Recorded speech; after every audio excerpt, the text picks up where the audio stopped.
That's it. What's happening, YouTube? You're in the building with your favorite reviewers of Shy, Power, and all kinds of greatness when it comes to the Black community. It's the Life Gains team. We got Nita, we got Larry, we got Jay Moore, and of course, the first lady of Life Gains in the building, Moochella, who hangs with the fellas. How y'all doing tonight? Mozzarella. So, Moochie, the first question I got for you is: are we gonna have to get the hammers out for somebody tonight? No, but somebody used that cane like a hammer. Anywho, Big Daddy Kane. I'll be honest with you, man. Before I got on, I sort of forgot we were talking about the Shy because I got on here ready to talk about Jukebox and her sales skills. You know? Hey, and now that you reminded me, Larry, here's something that you're gonna hate to hear, but it's just the truth. Because I've been watching Power, I flipped on to a streaming station this week that does 90s hip hop. And Larry, I just gotta break your heart, bro. The best rap came from New York. For every one rapper you can name on the West Coast, I can name you 3 that went platinum in New York. I had Mobb Deep. I forgot how much I love Mobb Deep back in the day. Go ahead, name him. Ice Cube. Mobb Deep. Look. J-Mo got it. J-Mo got it. KRS. Yeah. Yeah. Big L. What you know about Big L? Hey, Short. I love it. Hey. Come on. And I hate to even say this to you, Larry. Before he decided to go rapping for women in high heels, LL Cool J was that dude. Yes. I will give you this. People sleep on James Todd. I will give you this. I have gotten into many arguments with people back home when we've talked about who's the best rapper, and everybody on the West Coast wants to say Ice Cube, and I still think that LL Cool J is probably the best lyricist ever.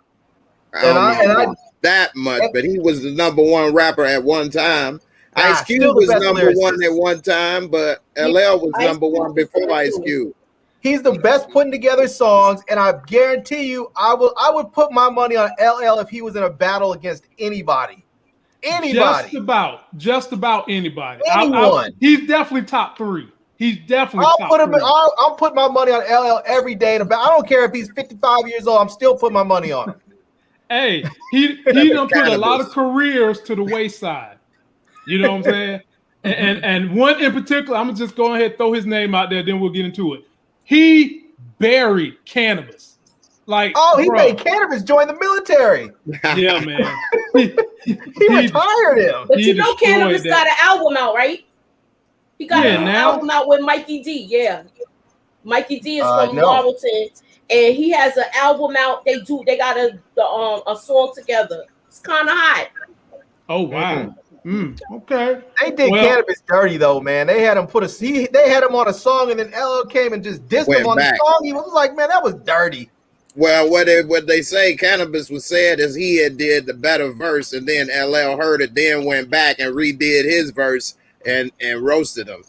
Yeah, so that's what I heard too. It all stemmed from the tattoo or the microphone on his arm. Yep.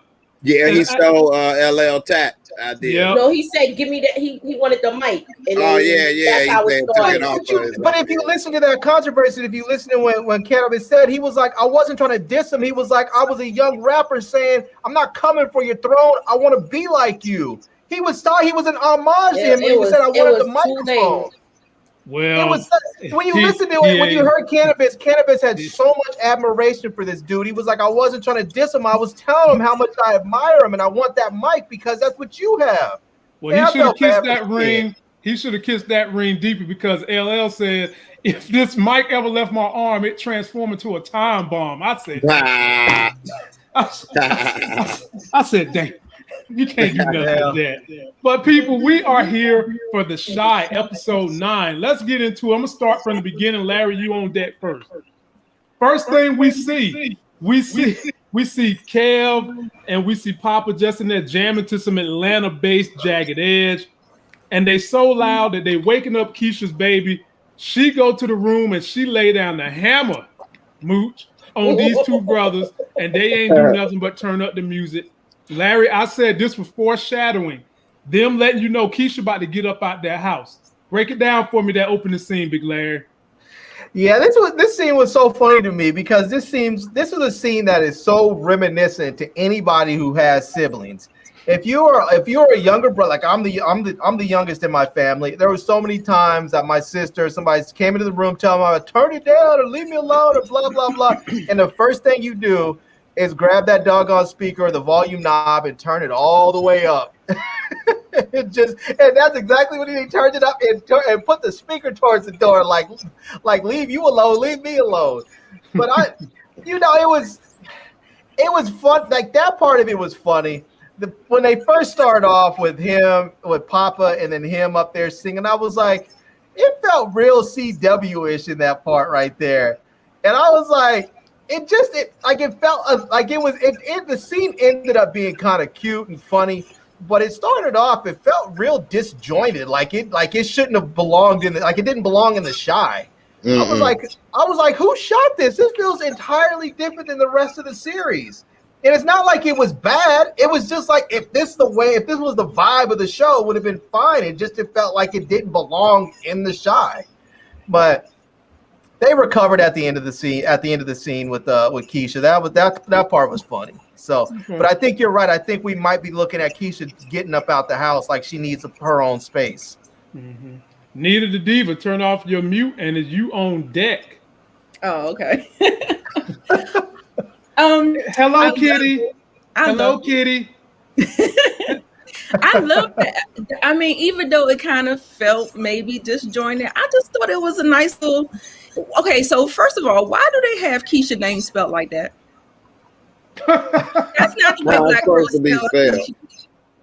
That's not how we spell Keisha now. It's the E before the I. So you want to call her Kesha?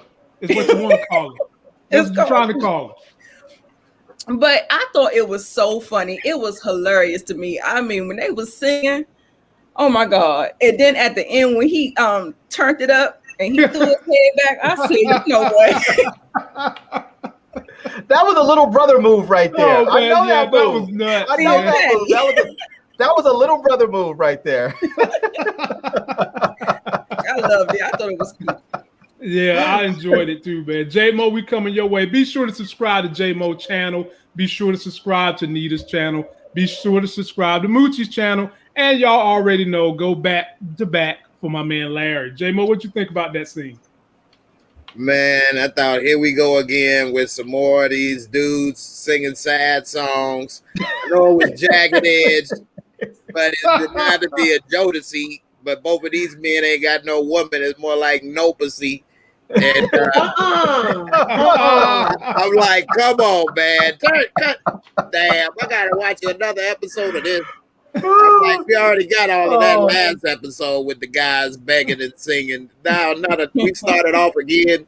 Part two. Part two. So, J-Mo, would you have preferred they went and got the beg master himself, Keith Sweat? I was just getting ready to mention him. Oh, my goodness.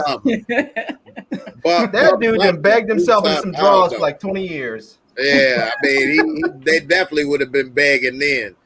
But I'm surprised they wasn't like recorded it in the text to the girls or something. See how you make me feel, baby. I mean, I'm surprised they weren't live streaming it on Papa's podcast. Oh, right. Like, there you go. No, they can't do that because Papa would have got a copyright strike. Right. You know, right. Because these folks don't be playing about their coin. You play 2 seconds of their music. Oh, we gonna claim that shit. Yeah, you know, give me all those coins. The whole video. Yeah, man, come on, man. You know? Muchella, jump on in there. I know you enjoyed it. I liked it. I enjoyed it. I was laughing. I was cracking up. It was funny. I'm looking at the conversation that Keisha and Christian were having. What y'all call him? Russell Westbrook. He going for a triple double. I was looking at the conversation they was having, and it seems like she's starting to feel him a little more now.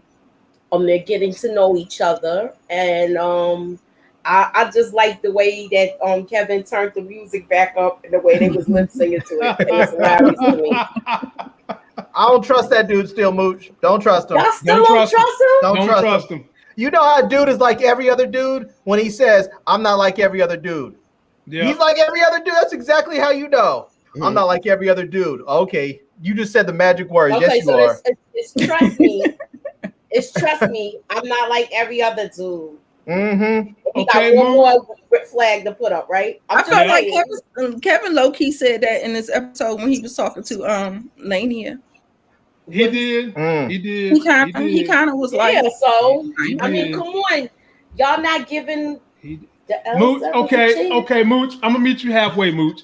I'm gonna say I don't trust Russell Westbrook's situation. Is that better? You like that better? I gotta see that a little more. Yeah, I think he has some skeletons in his closet. I agree with that. I think Lamont's being diplomatic. I don't trust him. Yeah, you go. I don't care about his got a roommate in the closet. I don't trust his roommate. I don't trust his past. I don't trust anything about him. So it's like J-Mo saying, Larry, and what's up with this roommate thing? You know what I mean? Like and I'm still ain't over homegirl pop up at his job, then they pop up in her record shop. Man. Yeah, something's up. See, she might be down with that whole. Somebody else played Black Fox, and I don't trust him either. I think he has something to do with the lady with Octavia that gave the baby back. Yeah, so Mo said that too. I don't know about that. Now let me share with y'all what Sharonda said. Sharonda feels like dude is about to be going on a date with Emmett baby mama. We about to get to that in a minute. Woo! And if that is really and truly, but at the end of the day, him and Keisha ain't tied no agreement to each other, so they can date whoever the hell they want to date. They haven't committed to each other yet. Can they? No. See, there's a point. There's a point in any sort of relationship where there's an unspoken understanding where it's like, you don't do this, I don't do this, because we're working towards something. And if you go out here, it's going to ruin it. It's going to spoil it. So you just have to not do the other thing for a little while. There's an unspoken point. There's some point where there's an unspoken agreement that you're not going to step out. So you can see what's when they slide that letter and say, will you go with me? Yes or no? Can't go ahead and mess that up. Hey, I'll check the one in the middle. That's what I'm going to check. Still thinking about it. All right, Nita. Coming to this one, Nita. So I kind of have an idea what I think you're going to say, but I just want to hear you put it to words.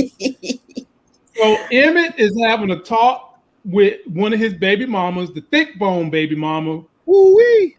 And he actually admitted that he enjoyed having just this water cooler kind of sit down open communication session with her. And I do agree she did give some snippets of good advice. But I will say this, and then I'll give it to you. At the end of the day, the decision still resides on Emmett. But Nita, give us your perspective on this scene.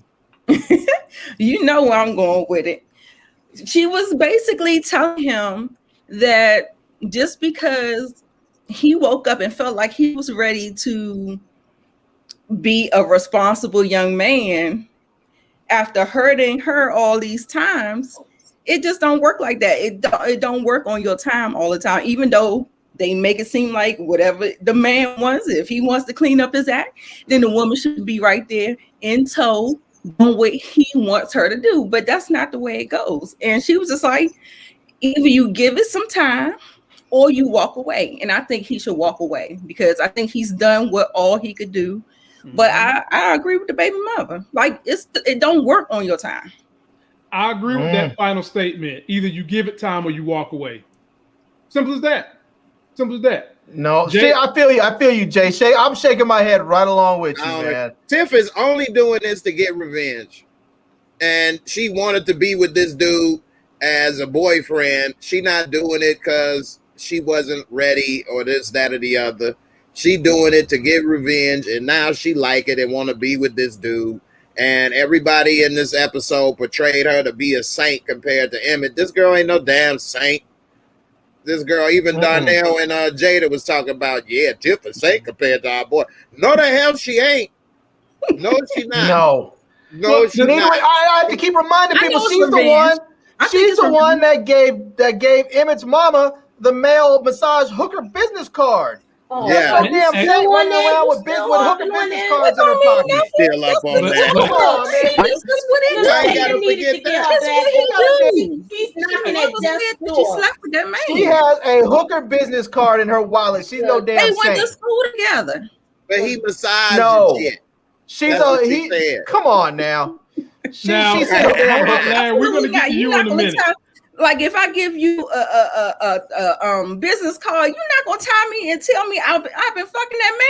How dare you even It say depends that on to if me? you say, here's somebody, check them out. Or you say, She gave dude a massaging shit. Right. And did she not give her a first-hand recommendation and said, I can tell you he is for real? She went all extra letting her know, without actually saying it, that this dude, you can try to see, Nita over there laughing like, oh, hell, I kind of remember now. Oh, damn.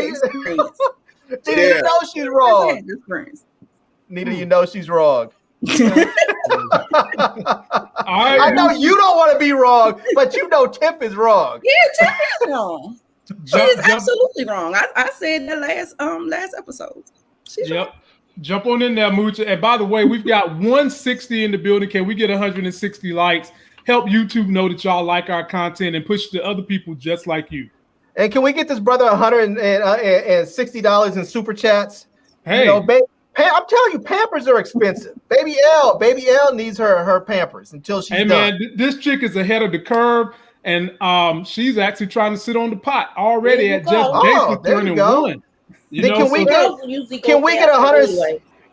$160 in super chat so we can get a little baby toilet that goes right next to the main toilet? Her grandma already done bought her one that even has a flush noise. But I'll tell you what we can do with them super chats. We can go to her college fund. Damn right. There you go. Because Harvard's expensive. Yeah. Now with this scene, I like the way Shay gave it to him real. And I'm glad that they're finally talking, because they usually always be arguing them too. Mm-hmm. Because she don't take his stuff. She don't take his mess. And she let him know the real deal. You know, you did a lot of stuff. And let her live for a little bit. Mm-hmm. But I mean, I'm not saying that's right. But she's seeing it through the way he said, you've been messing around on her for years. He definitely stepped his game up from between her and Tiff and other departments, boy. But I don't think that he should be telling her all that stuff about that. Like she said, why you ain't do that for me? I mean, it is what it is. Moochie, you got any more to say? Yeah, he was happy to know that she met somebody, and it seemed like Emmett is really getting himself together. It seems like I don't know. Is it me, or do it seem like the writer's been listening to what people are saying and they're doing more communicating? I don't think they listening to people. I think they're setting them up to get killed. Jason, I'm fearful, Moochie. Every time these brothers turn out to be good on this show, or they start turning their history around to do the right things, they get up out of there, man. They get up out of there. I hope not. So Larry, it is finally your turn, and I will say this: when Emmett find out that his baby mama is about to go on a date with Russell Westbrook, who's also trying to date Keisha, it is going to be hell to pay. Jump on in there, Larry. Yeah, so two things. One, first of all, I think the advice that his baby mama gave him was absolutely horrible and horrific. None of this give her time stuff. What she should have said is, you have to leave. You cannot stay in this relationship because it's not healthy for you. Because when someone says they need time, what that should mean is, I'm going to go spend some time by myself. I'm going to go spend some time with my family. I'm going to go spend some time just getting my head right. Spending time should not mean that you're going to go lay down in somebody else's bed when you're married. When someone says that's the time that they need, that's when you leave the marriage. And this is a problem that I think a lot of women have nowadays, is they don't seem to be able to understand how to differentiate a relationship that is a boyfriend-girlfriend relationship and marriage. Now, I hear a lot of people talking about Emmett did this, Emmett did that, Emmett did this, Emmett did that. Emmett did all of that before they were married. Keisha doesn't get to say, okay, well, you treated me bad before we got married, so now that we're married, I'm going to go out there and run amok and have sex with all kinds of people and cheat like crazy. No, they're two different levels. You can walk away from a boyfriend-girlfriend relationship with no consequences. Marriage is not the same thing. So, anyways, beyond that, I hope, this is the only thing I hope. I hope that Keisha can hear Emmett if that happens. If we really do see that he's that Russell Westbrook dude is starting to date his baby mama, I hope that Keisha Keisha can hear him and she doesn't think that he's just hating because she's getting a new relationship and his marriage is breaking up and whatever else. I hope she doesn't go on that tip thinking he's just trying to squelch her happiness and can actually hear him.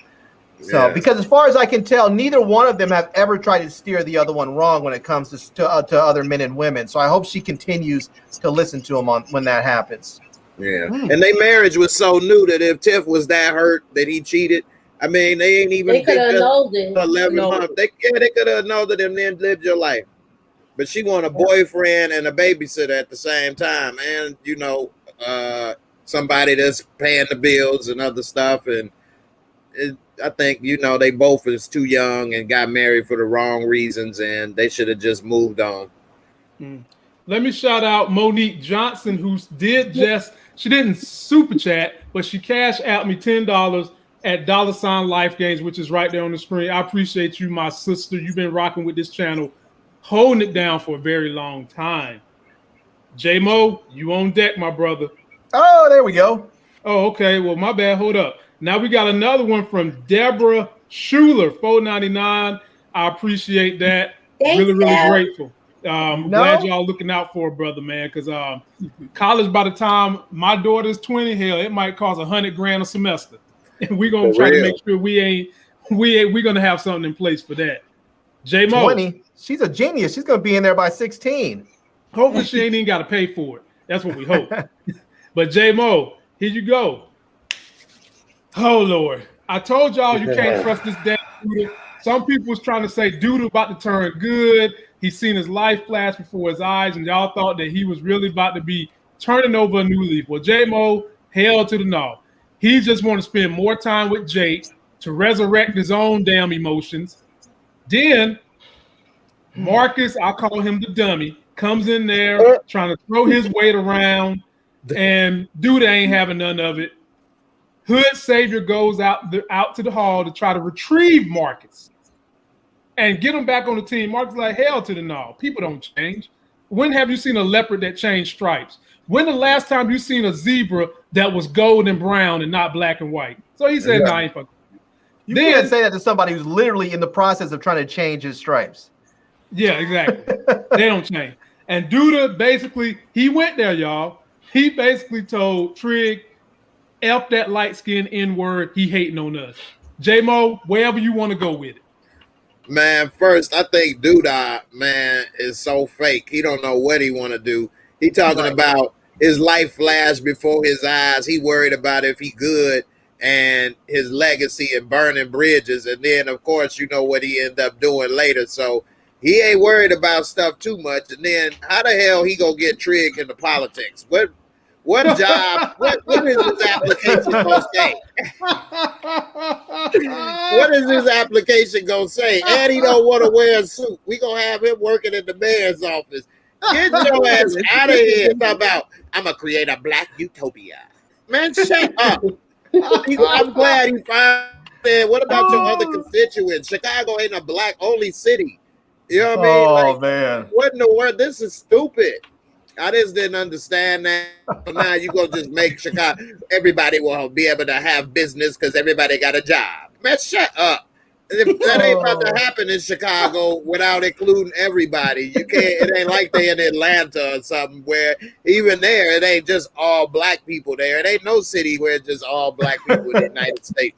But you trying to be the mayor, but now, you're gonna run only to serve one group of people and you ain't gonna serve everybody. I think that's just disingenuous and doesn't make sense. And every time I hear this stuff, I be thinking this is stupid, man. What in the world? How is he gonna do this? This dude, come on, man. It's all kinds of ghetto.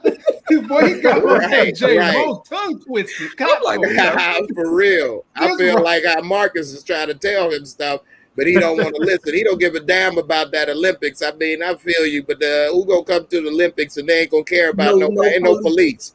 Yeah, for real though. It's crazy. I That's don't even, crazy. I don't even understand why he even thought that was an option or a possibility. Like, no police, the Olympics, that don't go together. Yeah. Right. Yeah. All right, Moochie. I'm just going to add one thing to what they said. Okay. He's talking about creating jobs. It's going to be utopia for black people because they all got the jobs. When he could have at least brought a single event that would have lasted 3 weeks that would have created some jobs, and he reneged on that. Exactly. I think the whole deal got shut down when he got shot. How can you have something like that, like the Olympics, and guarantee safety if the old man's getting shot up? Right. You can't even protect yourself. You can't even protect yourself because you don't got the police. What the hell? So it's like, and Jemma father's mad. What did you think was gonna happen?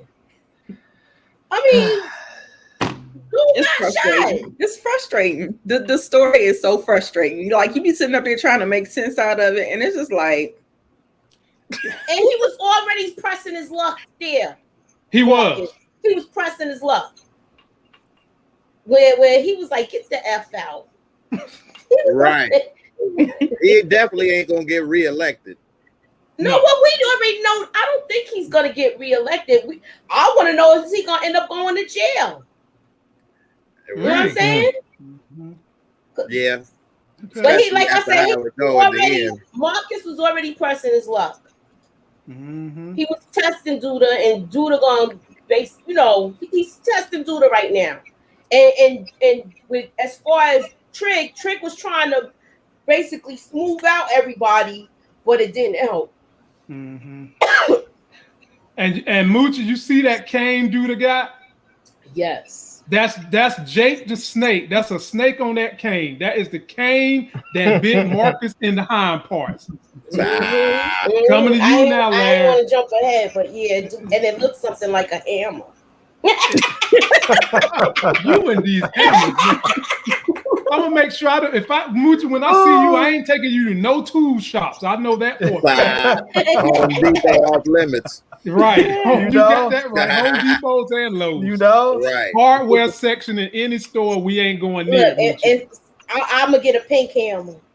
Oh my goodness. There you go. This scene seemed a little ridiculous to me. Again, this was another scene that just didn't seem like it fit in with the Shy so much. But what's interesting? Somebody in the comment section said that Trig needs a haircut, and I'm thinking to myself, dude, he's married to a beauty stylist. Why in the hell has he looked like he hasn't been edged up all season? There's Jay-Z on. Like, sit down in Marty's chair for 5 minutes. He looked like he woke up. Just woke up every But he used to be edged up. Last season, he used to be edged up. This season, he looks raggedy.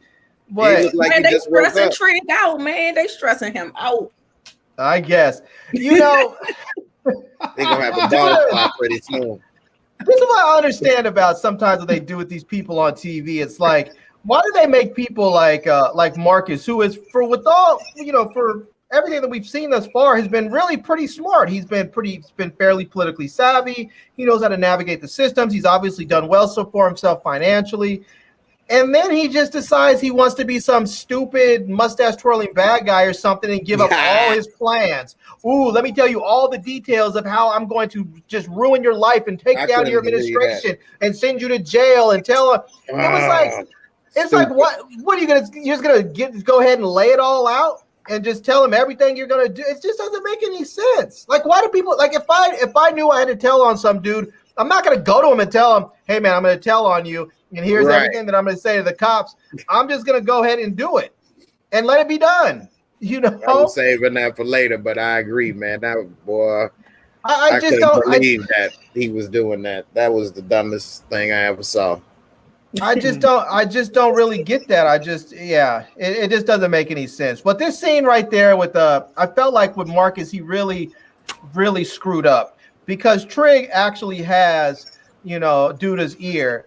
And if he would have turned Trig into an ally in that moment, he would have been possibly have been able to get through to Duda and get some of the things that he wants to see done. And instead, he just turned Trig into another enemy.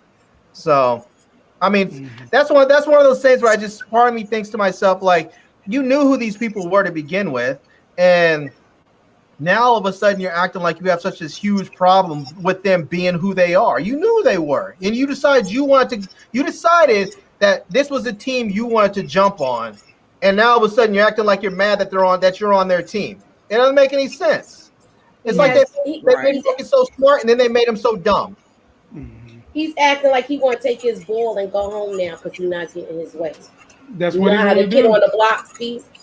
I don't want to play no more. I'm gonna take my ball and go home.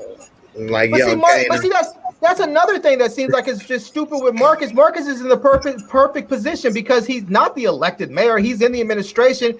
He's in that position where he can take responsibility for all the good stuff that the administration does, and anything that's bad with the administration just goes and he just says, "Well, that's what the mayor did. That's what Duda. That's what what's his name did. That's what Otis did.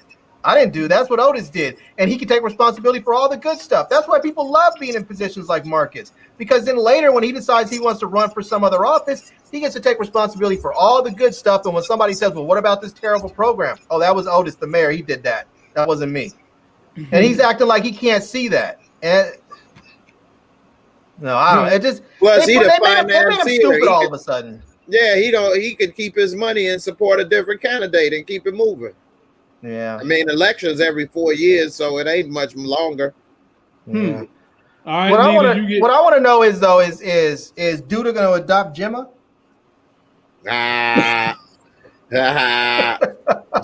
Sorry, I don't mean to get ahead. Let me wait till we get there. Godfather. He gonna be a real godfather. Nita, I'm gonna come to you to finish this off, but let me shout out Arlene Hicks and Will Lawrence. They came through with the nice Fat Daddy super chat, and I'm going to give y'all a video for that. Imagine if we could have got this guy to be the mayor of Chicago. I represent the rent is too damn high party. Playing the silly game, but it's not going to happen. The rent too damn high movement. The people I'm here to represent can't afford to pay their rent. Listen, someone's stomach, child stomach just growled. Did you hear it? Rent is too damn high. That's Moochie, buddy. You know, see, that dude is smart though. That dude's smart. He's wearing gloves. Duda didn't have any gloves on. He's gonna have to go and scrub that whole place down. Right. Well, he beat him with finish his drink. Right. Drink. All right. I mean, I guess he's been there. It's not a big deal. I guess it's his deputy mayor, his whatever that works on his staff. They can always say he's been there. It's his house a ton of times, so it would make sense. His prints are all over the place. Yeah. He's still the last person they saw in that house, though. And so many people ain't seen no other traffic or nothing. Remember, he got cameras too. This might come back to bite him in the ass. That's right. He does have cameras. He got cameras. Yeah. Nita, do you have anything you'd like to say about this scene with the Duda, Marcus, and Trig? Not really. I mean, like, no, just not really. Done. No. Yeah, I'm just like, it just don't make no sense. They just stressing poor Trig out. It just don't nothing make sense. But I agree with the panel. So I will add one thing though: the continuity was off. So, like the house that we saw them in when Marcus got beat is not the same house that the cab was jumping out the window and coming to that porch. That did look like a different house. Only different location. How did this happen? The house that Jada was in that used to have a black gate is not the same house that she was sitting on the steps with when she was sitting there with Dre and Nina saw him. And the same, them buildings damn sure don't have elevators, so it's not the same place that Emmett was going to the same episode.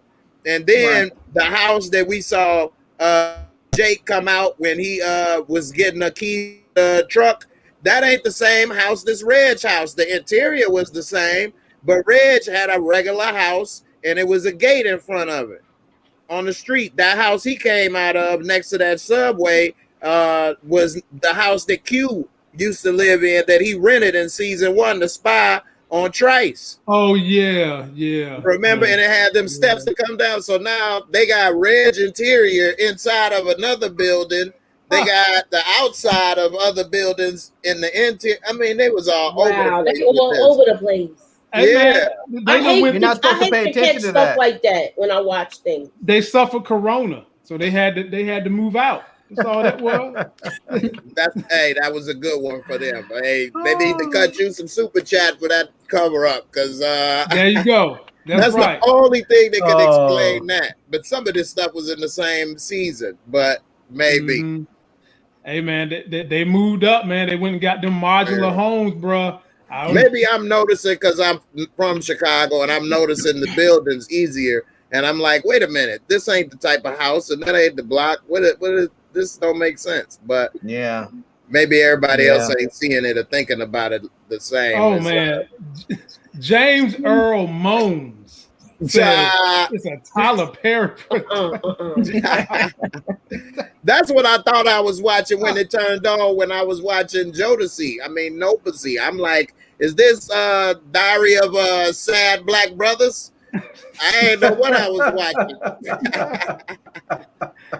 All right, Moochie, you on deck. You leading off this time, Mooch, man. So now we have what was a decent little scene between Darnell and Jada. Even though I thought old Darnell was going to try to get in them draws, he ain't sliding in DMs. I thought he was going to slide in the draws, but they didn't go there. Jada's just kind of having a back and forth about them raising Emmett and where he went wrong, where he went right. And then she basically asked the brother to rub her feet because not even Mr. Masseuse, as Darnell said, can rub them hammer toes and feet that look like sneaker bars the way he can. So jump on in there, Moochie. There go some more hammers. So he was like rubbing onions, bunions, and corns. And sneaker bars. Wow. Who wants to eat that combination? Oh, goodness gracious. I hope he washed his hands before he cooked. I like that they was reminiscing over music and just talking about what went wrong with raising Emmett and how he wasn't around enough. But now that he's around, he's making up for it. I like the conversation. I think I hate to say it, but I feel like they foreshadowing like she gonna die. I don't want her to die. I'm hoping they carry her the next season, but it just seems like they these are conversations you have, when you're about to go. So it was like a bittersweet thing, and they've been friendly for a while, but at this conversation it was like full circle, like all right, we done moved past everything, the healing, and now here it is. All right. Larry, jump on it. First of all, I just want to point out something Nita said in the comment section. She said they need some lighting, and that is so true. It is like their grip quit in the middle of their shoot or something, man. It's like the last 2 episodes have been so dark. Yeah, that's what I said. More than 2 episodes. Yeah, and it's one thing. I thought it was just me when they was talking about the episode where they had the party. I said the whole episode seemed dark. The whole series has been dark. As a YouTuber, when you're trying to find thumbnails, you usually got to go to thumbnails that don't intrigue anybody because it's the brightest thing you can find as a piece of material to use as thumbnail. Okay. Right. Yeah, I think it's one thing to shoot something with natural light. I think it definitely gives the whole scene a different feel. When you shoot something in natural light, it looks really nice when you get it right. But the problem is most people don't know how to shoot natural light stuff with black people. And 2, most cameras aren't designed for black skin tones. So shooting natural light with black folks generally doesn't work. You need some fill light. It's just one of those things that's just a necessity. Unless you're dealing with a whole cast of light-skinned people, it just doesn't really work well. Right. And so, but this scene right here, I was not down with this scene. I know that people were probably thinking like, oh, this was so sweet and nice, whatever. But I'm thinking to myself, this is a woman that's in a relationship with a dude. And I'm thinking like, how would this dude feel if he came over and walked in and saw her ex sitting up there on the couch, rubbing her feet and cooking pork chops for him? Like I just chunky, baby. Yeah, like that just doesn't seem to be very cool to me. Like I totally understand if Emmett comes over and they have a dinner. okay, maybe you let that go because they're all family. They're just having a family dinner. But this whole sort of flirting back and forth and this reminiscing and all that's how people slip up and end up in bed with each other. And we've seen that happen on this show. I mean, I just don't. It's just like you're in a relationship with someone. Don't go over there with your ex and ask him to rub your feet. That's rubbing someone's feet is very intimate. Unless you're at a massage parlor where someone's doing reflexology or something, rubbing someone's feet is very intimate. And that's not something that I think you should be offering up to somebody when you're in a relationship. But that's just me, you know. I thought it was joking though. I thought so too. I didn't think he was going to. I thought he was going to say no and then it was exactly. Well, he said there was too much flirting back and forth to a T. So she was using that to get what she want. Yeah, there was too much flirting going back and forth with them. I mean, I would not be at all surprised if we see them smash before the end of the series. She's trying to get her flirt on. Leave her be. So Moochie, you saying it's okay? Okay. I was about to say because I mean, you got to give people a license across America that no death is coming to go and put their feet on somebody and get them hammer toes and them sharp heads rubbed. I didn't think he was going to actually do it. To be honest, me and Nina was just saying that, but I just wanted to mess with Larry. I wouldn't be surprised. I wouldn't be surprised if she smashed him. If they smashed, I wouldn't be surprised if they smashed next episode. He's not going to do this. She's not going to do that. So. She's not going to go that far. Did you see what he looked? Did you see his face when she took that bandana off? He ain't hitting that. He was like, "Oh hell no." He did. He looked I will beg you. No, it was yo. I don't want that. I'm gonna put you up some pork chop or chunky. You eat this because we ain't getting fun. Wait a minute. He had a little salt and pepper. He say, "Look, knock some of that salt and pepper up in the mix." I think it was sympathy. I don't think it was. I don't think it was. I don't think he was disgusting. It was. Yeah, I think it was sympathy. Yeah. Now I think it was sympathy. I think it was sympathy. But you, Jay. How do I have toxic masculinity? I'm saying he wasn't turned on. Is my whole thing. How is my masculinity toxic? Someone's saying that I have toxic masculinity. I don't understand. Someone needs to explain to me how I don't want somebody. How I think that somebody running around cheating on folks is toxic masculinity. Cheating. Okay. Okay. I'll tell you what. Women are cheating. Did you? No, I'll tell you what. Next time, let me ask you. I thought she was rolling a blunt too at first. Let me ask you. You go home. You come over your boyfriend's house. So and you see some chick sitting on the couch with him, rubbing his feet. Well, first of all, why he got a key? He knocking it, and I'm like, hold on, let me get an answer. Well, we seen that he had a key. I think he already had a key because he was coming and going before. Anyways, y'all, I'll put it like this. I don't know how you guys run your relationships, but good on you if that's the way you do it. You know, I already said it was a bad idea with him rubbing his feet. You still going there? Now I will say this. I disappeared anyway. Where the hell is he at? Where they gotta send the APB out for? You gotta work. I will say this, as far as yeah, he does have to work, but he's obviously a different job. Oh my God, he's finding a new customer. He needs a new job. What? Now I will say this, as far as I know, you were saying you hope she doesn't die. I can say that, to be honest with you, I don't feel anything for her as far as like if she's off the show. God, you are so her character doesn't her character doesn't add anything to the show for me. Like if she dies, okay, it's just. I mean, I imagine she probably went to the producers was like, I have other offers and this character's doing nothing, so just go ahead and write me off. She's probably going off because of her own fruition because her character doesn't have any direction. Just like Tracy's character don't add nothing to the show either. But Emmett's a good player, so that death will affect him, and it will. I feel like it was still foreshadowing, though.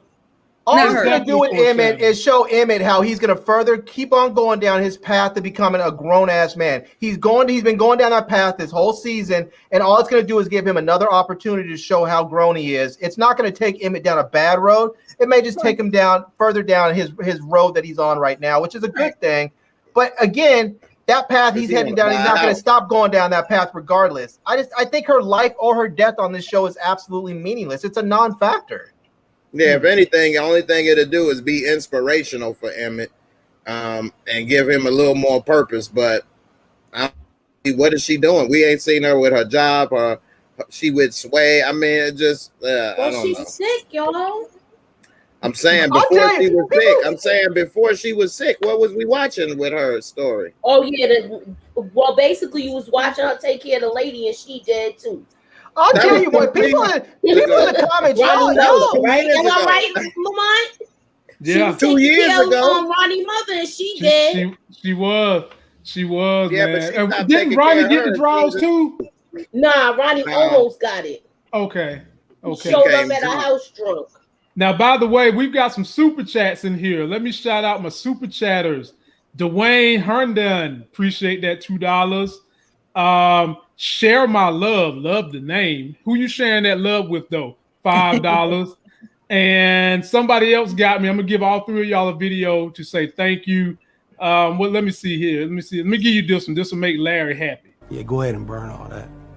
My king, we cannot do that. It is our tradition. When I tell you to do something, I mean that shit. Burn it all!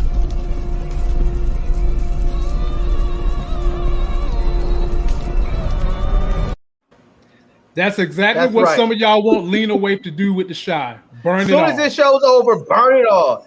I do want to say, though, to some of y'all in the comments, you guys are full of crap because I hear so many women talking about niggas, that dudes ain't this, dudes ain't that. They want everybody to be right. And then when I aggressively defend fidelity and monogamy, you guys tell me I'm being toxically masculine and tell me I have issues. And I'm thinking to myself, why is that toxic and having issues? I'm telling you, people should be faithful to each other. Either be faithful or be out. And no, Larry. My beard is dry. How the hell can you tell if my beard is dry? What in the world going on? My beard? Who said that? I think people, you know what it is? It's the people, so many people who didn't know they had COVID, and now that COVID brain's kicking in on them. That COVID brain's kicking in. They're saying random stuff they don't know. That COVID brain's got them. J-Mo, I think Spill the Tea went racist. She's trying to say because you light skinned, the back of your beard looks like your complexion. She when racist. Light skinned people don't need lotion. Huh? You know. Oh, we need more. Which one is it? Man, if you think his beard's dry, then why don't you send him some beard cream or some cocoa butter or something? Yeah. You know? Cocoa butter. Some beard drops. They got drops. I don't know. My beard doesn't grow in, so I don't know what people use. Cocoa butter is what they have people put on their stretch marks to try to act like it's going to get rid of, and the shit don't work. God, so be more careful. It doesn't work? No, man. What do you use? Aloe vera or something? What do you use? You got to use something. Just some tea tree oil. Tea tree oil, okay. If you want broken skin to go away from having a baby or something like that, you got to go to the doctor to get them to laser that mess off. You can lather in olive oil. You can lather in tomato juice. You can lather in peanut butter. It's not going away without peanut butter. You know, peanut butter. You just gonna be tasty later that night. Do it. Come on, spill it. In it. Come on, spill the tea. That's wholly inappropriate. Yeah, see, you're just taking things too far now. Yeah, that's just wholly inappropriate. Yeah, he don't do nothing, man. He loves his wife. Everybody on this panel who's in a relationship love their spouse, and they have monogamy going on for the most part. See, people always got to take jokes and just go off on the deep end. Neither. What you got to say about that whole thing? Or would you like to move on to the next subject? No, I definitely have something to say about this segment. Go ahead, jump on in there. I thought it was cute. I didn't read more into it than what it should have been. I felt like they basically just kind of got to a point where he admitted that he wasn't shit. She said he wasn't shit.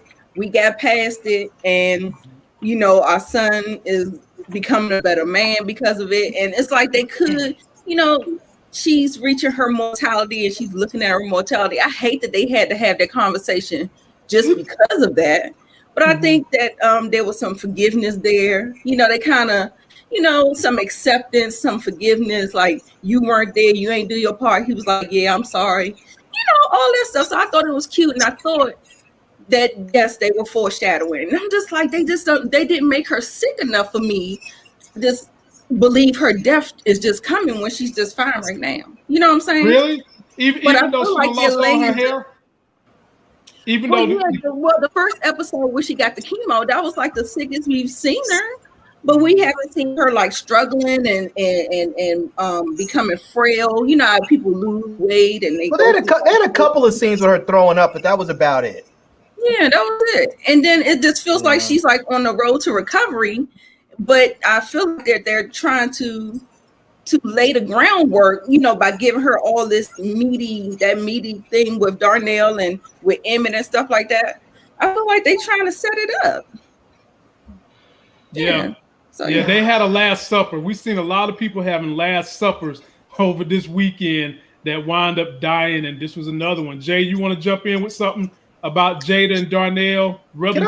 Can I defend Nita for a minute? I know Nita and I get into it all the time, but I'm going to defend her for a minute. People get up there talking about her using the word foreshadowing. Don't get mad at this sister for using proper terminology when we are talking about theatrical, pieces of art here. That's what you do. They use foreshadowing as a technique in storytelling, and because she recognized that and brought it up does not mean that there's something wrong with it. I mean, I think people forget that movies and TV show is storytelling, just like a book or everything else, you know, just a different form, or music and all that.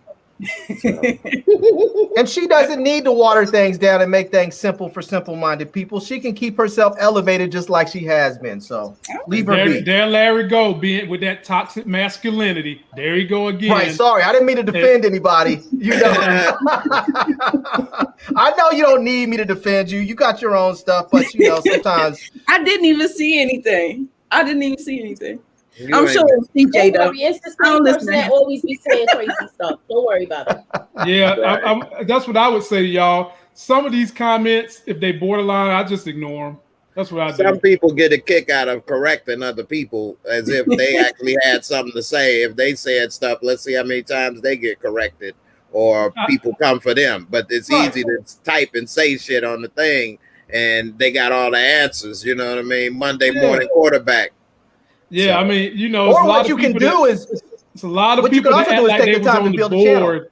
There's a lot of people that act like they're on the board for Webster's Encyclopedia or dictionary or something. You know, I just let it go. And if you have all your stuff together, take the time and the confidence and build your channel, and then go out there and say what you have to say. Put yourself out there. So, but you're not because you can't. Those who do, and those who don't, get up in the comments and talk crap. Hello? Mic drop. About beards. Damn. J-Mo, I'm coming to you first, my man. We go this subject. I'm gonna come to you. So Emmett is looking for a house. You know, he wants to put his mom in the house before she died, right? And Keisha rolls up. Now, while he's, you know, looking for a house, he's got Papa over there sweating bullets because he's trying to upscale Papa's career. He got my man being assistant manager. He's hazing him, whatever. So he asked Keisha to come with him. At this point in time, J-Mo, I'm thinking, oh, okay, he getting the house for him and Tiff. And come to find out, no, it wasn't for him and Tiff. How'd you like this scene, J-Mo, with Keisha coming through saying she's going to meet him at this house viewing situation? I mean, that's something that his supposed wife he's fighting for should be doing. But it just goes to show that he should really be with Keisha. And I still don't understand why people waiting in line for Smokies. What the hell? Did they start contaminating the food with some of that weed concoctions they was working on in the back? Got everybody hooked. They got people in line. Like, you know, black folks don't normally stand in line for nothing unless it's free. And what we see, he buying a house that ain't even for him. He done came up now, so he damn sure charging. And he working Papa little ass to death, boy. He gonna be too many free meals. I know he only under 18, so how he get all these hours when he underage? Got him assistant manager. Of course, the assistant manager, he the only employee. Shit, he the only one working. Other dude that be walking past the camera. Hey Jay, can we all be petty and say that scene with with Emmett and Tiff going to look at the house was a little bit of foreshadowing? Well, they gonna end up moving in it. Don't say it. You might get in trouble for saying the word again. Hey man, I know they mad with me because I said foreshadowing like 15 times in my review video on a couple of these items, and that was definitely one of them. I'm gonna say it 15 times a night because I'm petty like that. Right. Stay mad. Put a cape on to be big mad. Okay. Oh Lord. As opposed to little mad, huh? You're gonna be big mad. Okay. All right, Moochie, it's on you. So Emmett making all this money. He even got a damn payphone. Who uses a payphone in 2021? But he got one in there. I wanted some coins in there. I didn't even notice that. I like how he making Papa earn his bones. A payphone. I like how he making him earn it. Papa licking them bones, eating them. I did get scared, however, when he left him to clock up. I was worried for him. I was worried for him too. Yeah, I thought something was gonna happen. But anywho, I like that for some reason, with this whole thing with him and Keisha. Now, once he closes the door, I would want them to be together too. But he's happy that she's happy, and I like that part. I like that he was happy because he seen her smiling. So he knows his friend. You know how you know your friend, like you could tell once they come in the room what mood they in. He knows her, and that's what I like about it. Man, y'all he stop did giving his Emmett baby mama today too. I mean, on the episode. Yeah. Y'all act like Emmett is some kind of a love fortune teller. I didn't say anything about no love fortune telling. I just say he knows. Why is Keisha smiling? Keisha's smiling because of Russell Westbrook. And who detected it? Dr. Emmett. Look, y'all still don't like Russell Westbrook. She's smiling because she got a free plate on the way. Oh, yeah, good give point. him a chance. Good point. Yeah. Good point. All right, Nita. I like them. I do like their chemistry, but I think I would want them to just be friends. I think that their relationship has evolved over time. And I mean, even if they do end up getting into a relationship later down the end, I still kind of just like them being friends. Because, you know, when you start adding sex into a relationship, things just start getting all weird. And so complicated. Yeah, it just somehow gets complicated. And I just really want their friendship to kind of reign king over them. But I mean, if it happens, it happens. But they're together. I like it. Nita, what better relationships end up than those where the components of the relationship are best friends? Yeah. I know a lot of people have said that I don't want to ruin the friendship, but that's the best relationship to be in, is someone that you're friends with. Of course. But I'm just saying, I feel like that there's some things that he did in the past or whatever. I don't know. It's just a little questionable. I don't know. Like I said, I can go either way, but I really like their friendship. Okay. All right, Larry, clean up hit. Yeah, man. Every time I see them, their energy together is so positive. I hope they're together in real life. You know, I like those two together. But I mean, just seeing them right there with the baby, it just seems like a bit of foreshadowing. You look in the back there, there's a woman that looks like she's pregnant, because I think that Keisha's going to get pregnant again by Emmett. Probably a little bit more foreshadowing. You know, they went to go look at the house, and they're up there shopping for a house. No, talking about he's buying it for his mama. He knows good and well his mama's not going to live long enough to get that house. His mom won't live past escrow, but Keisha will be there. So it's just a little bit of foreshadowing.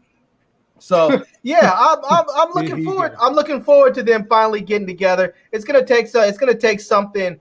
I don't know if it's gonna take something catastrophic or if it's just gonna take something quick and a quick revelation of little crazy pawn shop boy to get or what's that store, the secondhand store they live, the thrift store boy, to get him up out of there, So yeah. I think maybe like maybe it's gonna be like you said, maybe it's gonna be Keisha's baby mama that he's messing with. So I don't know. Okay. But I think somehow they're going to end up together. They keep on putting it. It's like they keep on doing this will they, won't they thing. It's like they keep putting it together. We know it's going to happen. They just keep on toying with us until it finally does. So. Okay. Right.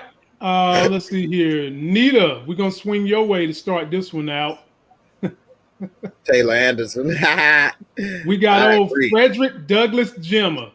just really kind of being a brat. I mean, she's just espousing all these things going on with her life when regular folks like, girl, that's the height of your stress.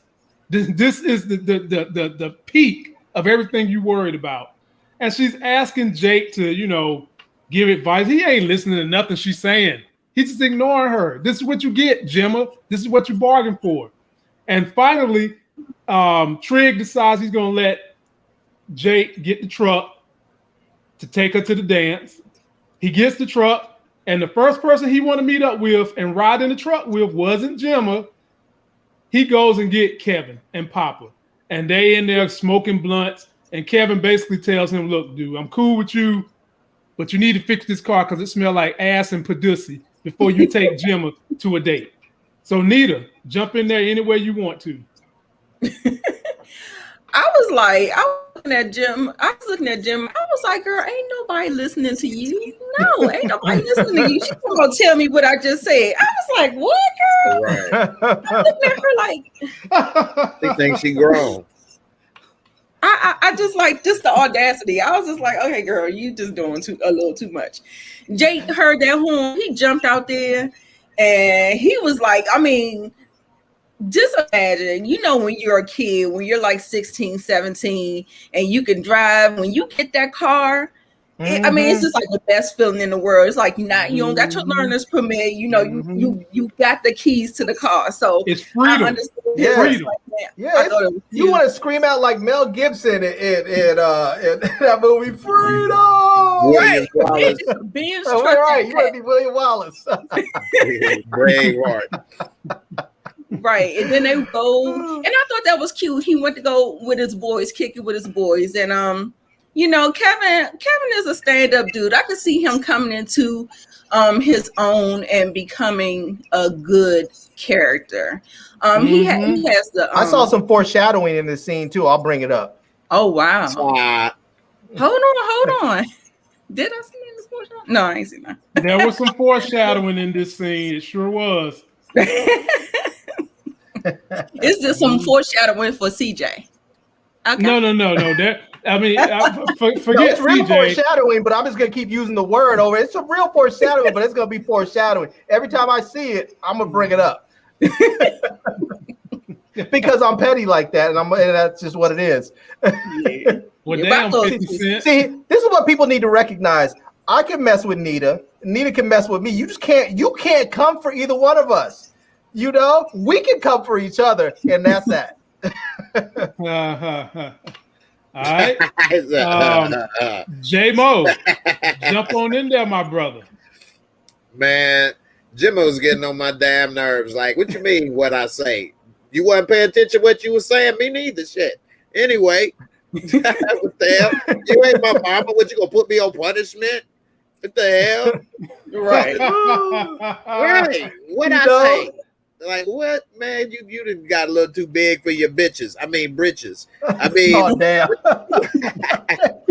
You got a little too big for your bitches. I mean, britches. Like, go somewhere with that big ass swole head of yours. You think you running every damn thing? I ain't your daddy. You ain't running me.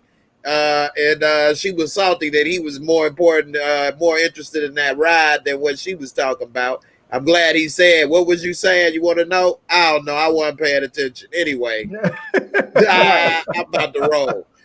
So the one thing that I didn't understand is, when the hell did he learn to drive? This dude was just on the L. We never heard anything in the whole show about anybody learning to drive, wanting to drive, take a lesson, ask any damn thing. Now he driving a $50,000, $100,000 SUV.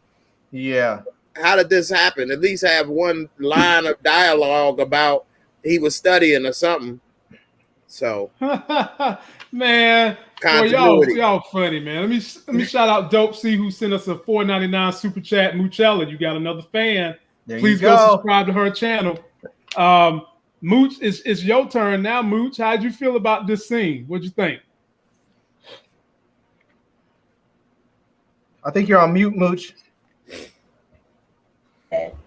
With this scene, I felt like she was kind of going tit for tat with her dad, going back and forth. She was whatever he said. If it's red, it's green, and she was like, well, I could say the same about the friends you choose. That was crazy that she said that. Mm-hmm. And is that their conversation? No, that was her and Jake. Oh no. That's with her and Jake. Yeah, this is her and Jake. Remember? Oh, well, he wasn't even paying attention to what she was saying before he got the car. Nah. She wasn't paying attention to none of that. He sure won't. He was like, I'm not. He wasn't even listening to her. She was like, are you listening? And all he saw was the car, and he was happy about that. Mm-hmm. And then when he went to go see am I going too far? No, you good. Okay.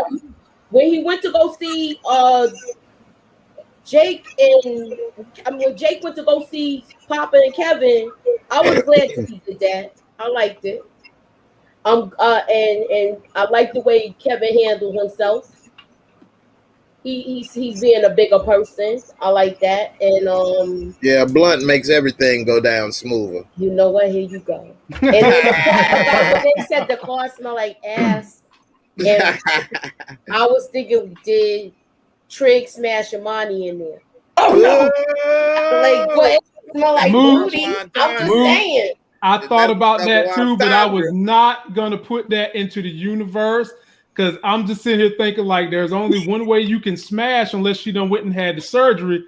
And going right, Miss Crafty Capricorn, I got thrown off my game because of Spill the Tea. She was saying something crazy, and I don't say nothing disrespectful to anybody. So, I did get thrown off my game for a minute because I was focused on her. She was being disrespectful for no reason, but it's all good. People are in people have that COVID brain today, and people are real saucy in the comments. I don't know what's her problem. Spill the Tea TV. But she got a problem. When she's saying I look swole and everything, yeah, I'm a big girl and I like it too. I'm a big girl and I like it and I know how to wear it. There it is. Hey. There it is. Damn. There it is. There you go. Yeah, I'm swole and I'll swole you up too. Oh, wait a minute. She get the hammers. We don't need no hammers, Moochie. We don't need no hammers. And again, my people, I done blocked the Moochie, so you get to go, but Moochie gonna make people drain the lake. Nah, because I got thrown off my game for a minute where I was focusing on that, and then that's what happened.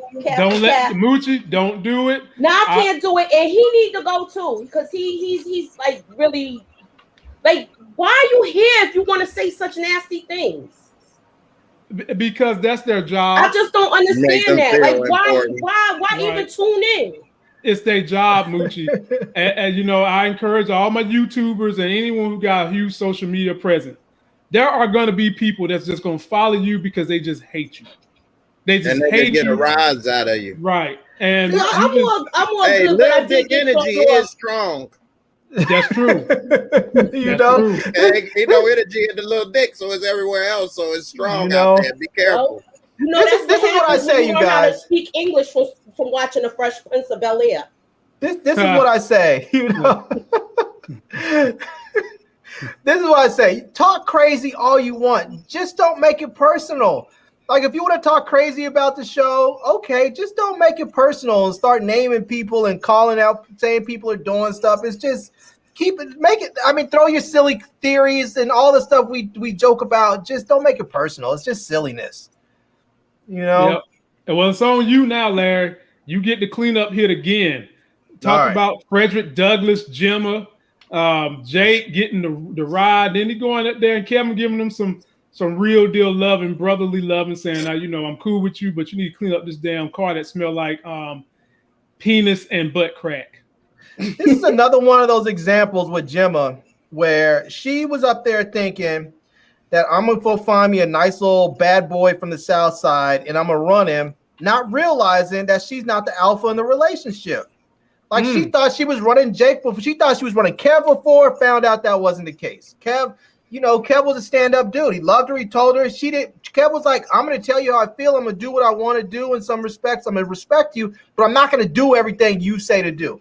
And that didn't work out. And now she's thinking, she's trying to tell Jake, listen to me. What did I say? Repeat back what I said. And this Jake is entirely different than Kev, obviously, but he's like, no, this is me. You're not the alpha in this relationship. That's me. And he was just basically laughed her off, just like, I wasn't paying attention to you. Why would I? You're stupid. He didn't say that exactly, but that basically was the gist of it. And she's just realizing she's not the alpha in that relationship.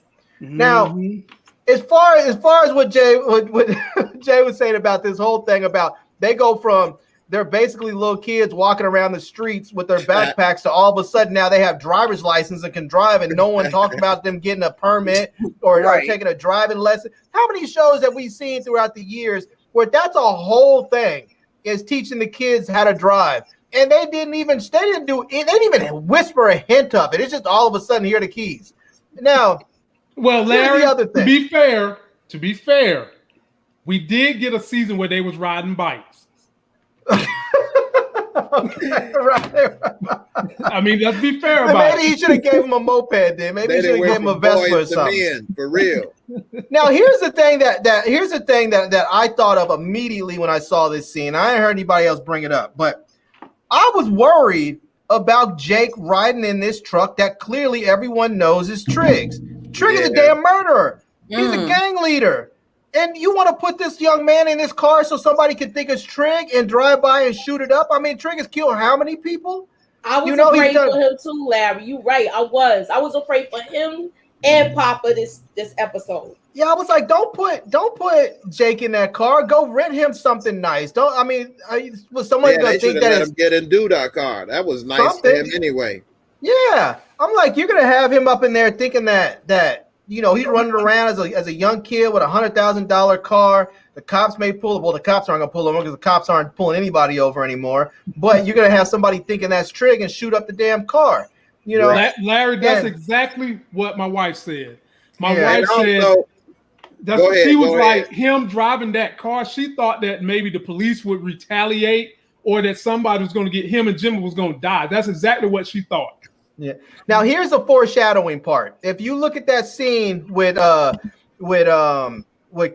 and Jake in the car, tell me that Kev right there in the passenger seat does not look like a straight up G. This dude looks like he's up there running something. He has Jake working for him as his driver. Jake is his muscle, and he's up there running shit in this fancy ass car. And I think that's a little bit of foreshadowing. I think we might see something to that effect where Kev is actually running stuff. And I don't know what he's running. I don't know if he's going to go sideways and end up on the streets, running something in the streets, or if he's just going to run a real business and Jake's going to end up working for him. But it very much looks like that scene where Kev's going to end up as a boss dude and Jake's going to be the one working for him. Wait a minute. You trying to say Kev going to be Tariq? He's going to be something. But we know Jake is not a leader anyway.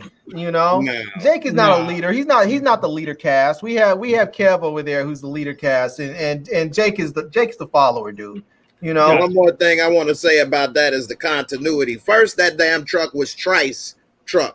The dope man in season 1. Then he got killed somehow. Reg took over the payments, so now it was Red's truck. Now he get killed. Now it's Trig truck. What is this? The Hood's hand-me-down wheels. The dope man entourage. How does this truck keep getting passed along? Maybe it's Judah's truck. That's probably why it's getting passed along. That truck is like Jemma. It's a pass around. Whoa! It just keep rolling through the hood. All right. Well, we'll move it along. D-Weave coming through, showing Moochie some more love. Supreme Team era haters tread softly. You've been warned. Uh-oh. See, y'all don't know when y'all come from Moochie. There's people in the comment section that got the hammers ready. What up, D-Weave? They got hammers. They got locks and keys. They got a full Lowe's down there. They'll build you a damn house if you don't watch it. Put bricks around your shit. I know. I saw hammers and everything going on. You better get it together, messing with the Mooch. Yeah, don't mess with Moochie. Yeah, man. We all know better. J-Mo, this one's coming to you, my brother. And then Larry, you'll be next on deck. Talk to me about this scene where Marcus is talking to his daughter. We actually got to hear a little bit of the backstory of the mama, which I think will be coming back. And we got to see somewhat of a touching moment at the end where he tells her, "You're gonna always be my baby," and he made her eat the cake like anime. Drop me something.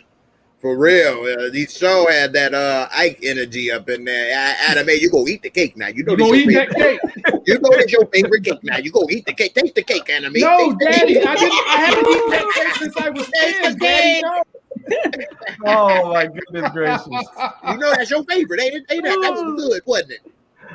Oh no, yeah, she's gotten too spoiled, and he done let her run over him so far. Now he trying to pull the reins back. Now she don't want to go to college. She don't want to do this. She don't want to do that.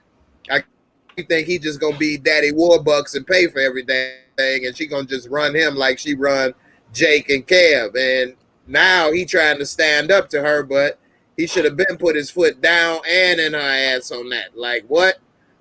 So I think, man, Marcus. It shows that as much as he has accomplished and done being successful in business or whatever, his relationships with people needs work and stuff, you know, and he damn sure don't know how to deal with that, right? So I don't know how it's going to turn out with her when she, you know, find out about what happened and him and this and that, but damn, man, I heard daughters can be something else. So I don't have a daughter. I got a son. They could be something else too. But, you know, daughters, man, it's only so much you can do. So, Lamont, you see what you got to look forward to, man. Hey, I ain't leaving my wife. I'm not. My wife can say, I'm going to divorce you. I'm be like, I ain't signing nothing. I ain't see no papers. I ain't see no papers. I'm not Usher. I ain't signing no papers. What papers? Until this girl's out this house, we ain't signing nothing. We gonna rear this baby together. You know, exactly. Jump on in there, Mooch. You like you ready to say something? With this scene, she was like, I could see she doesn't want to go to an Ivy League school, but I could see her going to a black college. Me too. That's where she is. She's all in. I see her going there. And when she get to the HBCU, they're gonna break her the hell in. She gonna be in the remake and do the right thing. She's gonna want to go to an Ivy League school after this episode. She's probably gonna have a perm after this. Look, get off the horse, Larry. I've been waiting for that perm, Larry. I've been waiting all season for her to perm that hair. I've been talking about. She about to get a relaxer. She ain't got to get a relax. She can go old school, get the hot iron. Get the hot comb. Get the hot comb. I just see her going to a black college. Like Morehouse or something like that, or the other Morehouse all male, but yeah. Yeah, well, you know what I mean, like one of those schools. I'm barely. Look, I can't say Hillman because people really thought Hillman was a real school at one time. Well, hey, since we in TV world, hell, she can go to Hillman. Like she can go to Hillman, right? Right. Spellman. But I can see her going to one of those black colleges. That's me. Why would she throw out her SAT scores? You know, if you do want to go to college, I would think that you would care, you know, about your SAT scores. The way she looks like she's trying to reject all of that stuff. Huh? They push their ages up then. So she's a junior now? No, I think that's right on track, because I think when Kev first started at this school, he was a sophomore, and this is his second year at this school. So she's staying in the 10th grade, right? 11th grade. Oh, okay, so somebody said I feel where Nita going. I feel where Nita going, because it seems like in this conversation, she wasn't talking about going to school at all. I mean, she wasn't talking about going to school. Yeah. It was something else she said where he looked at her like, what? Like, and I feel like with this whole thing, she I don't know. I thought she was going too much. It was too much back and forth where she was kind of disrespectful to me. Oh, I agree. I won't say she was or mouthy. That's what I say. Agree. 100%. That's what I said. She was kind of mouthy with him. See, I think that mouthiness was like a result of where she he probably grew up in a different sort of situation, and she's going to a school with rich white kids, And I think the way rich white kids interact with their parents is different. So when you send your black kids over there, they come home with that same sort of vibe. And a lot of people don't really understand how to deal with it because they didn't grow up with that. You know, they grew up in a household where if you talk crazy like that, you get your mouth smacked up. But then at the same time, they're like, how do I smack my kid up like this when I send him there? I sent him there to learn learn this crap. Because when you send a kid to a school, you don't send them there just for the curriculum. You send them there for everything, for the culture, everything. Well, not to talk crazy to you, but that's part of it. If you send a kid to a school where you know that there's a bunch of rich white kids that are talking crazy and doing everything else, you know they're going to adopt that part of the culture as well. You have to take all that into account. You know, I was wondering. They don't. Like, if you send them to that, you hope they don't start using coke and pills. Whereas in the black community, in the black hood school, they may be smoking weed and drinking. You don't say, well, hey, I sent you there and tuned up. No, you still have to try and regulate, but at the same time, you have to accept that's a possibility. All right. Nita, jump on in there, but damn, I want to ask you this, Nita, before we go, and let me shout out everybody. We've got 320 people watching us. Can we get 320 likes and 320 new subscriptions to everybody's channel? Their links in the description. Nita, is there did they mention the mama in vain? Do you feel like we're going to see that mama at some point in time in the future? I definitely think so. For sure. And I'm thinking the thing that is getting me about the mama and the way Jemma acts, I'm wondering if she gets that from her mother. Like, is her mother kind of mouthy like that? Or is that why they're separated or they're divorced now, something like that? I'm trying to figure out where this is coming from with her. You know what I'm saying? And like I told you, you guys, you blink and one day your girl children are not the children that you've raised. They come into their own and they do something totally just out of whack. So I don't know. I'm just thinking maybe. There we go. What up, Biggs? Mr. Biggs in the building, ladies and gentlemen. Now I'm talking about the world of R. Kelly. Yeah, Mr. Biggs, we appreciate that. You definitely get a video tribute. What I got good for you, Mr. Biggs, is I don't know you that well. I'm gonna be generic. Be very generic. I'm gonna do something to make you laugh. Here we go.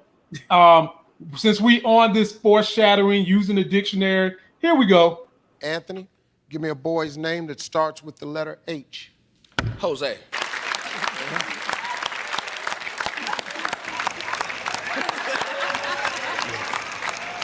Jose with an H.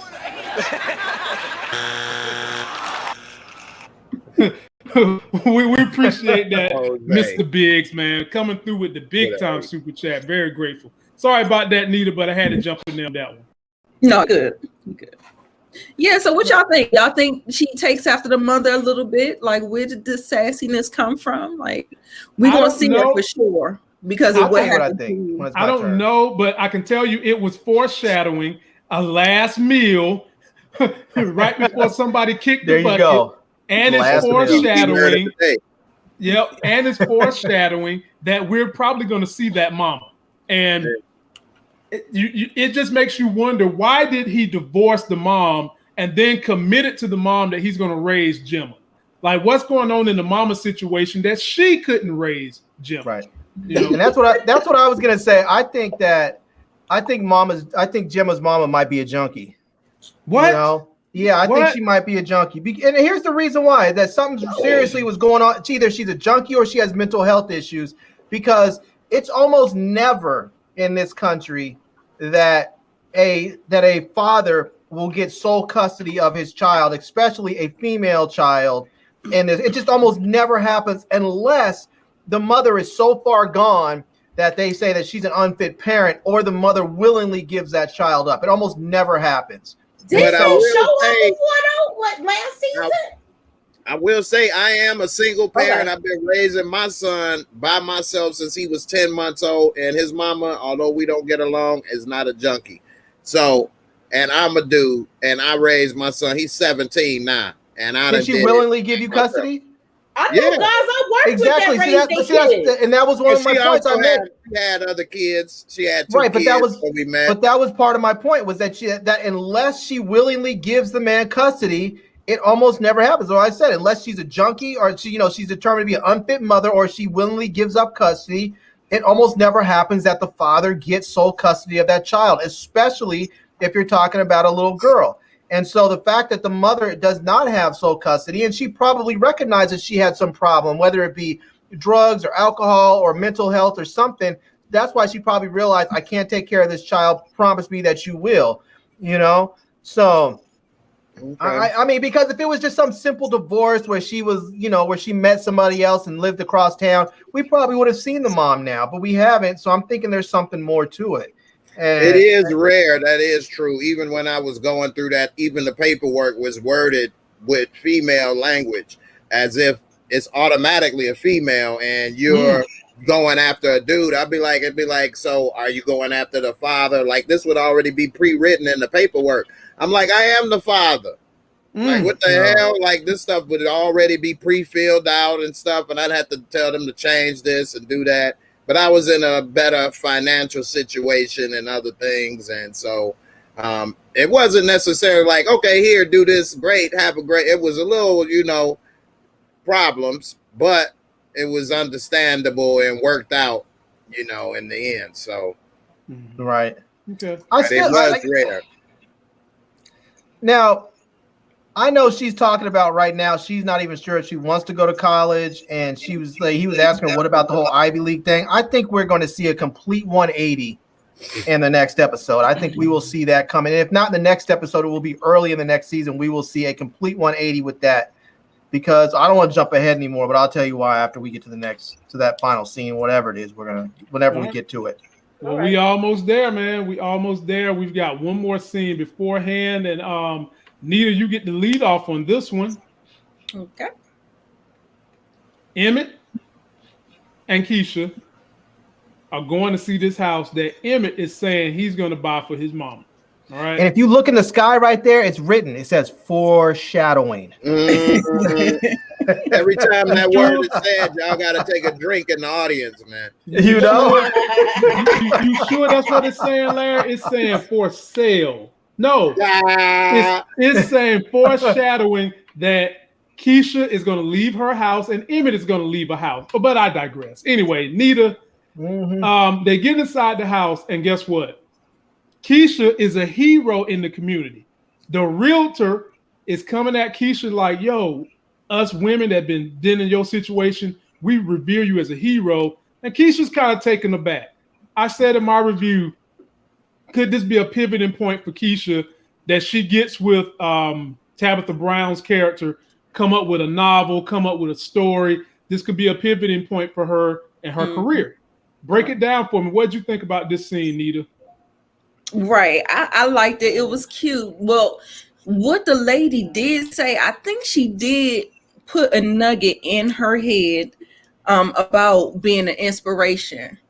And because you remember how she always was wondering how people think of me. What are people saying about me? She used to always say that about her girlfriends that she went to school with and stuff like that. But what I've been seeing, and this is the second person that actually knew her story and recognized her and like just spoke that word that you are an inspiration. And I'm like, girl, this might be a part of your purpose. Like, you can make this a part of something that's greater and bigger, and it affects the world in a different way instead of being so dark.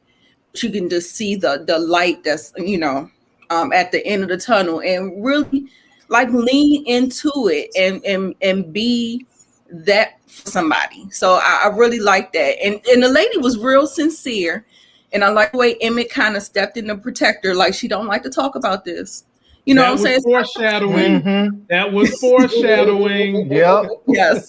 Foreshadowing. Right there. Drink. And we learned that he's not buying the house for himself. He's buying the house for Jada. Jada's gonna be gone. Yeah.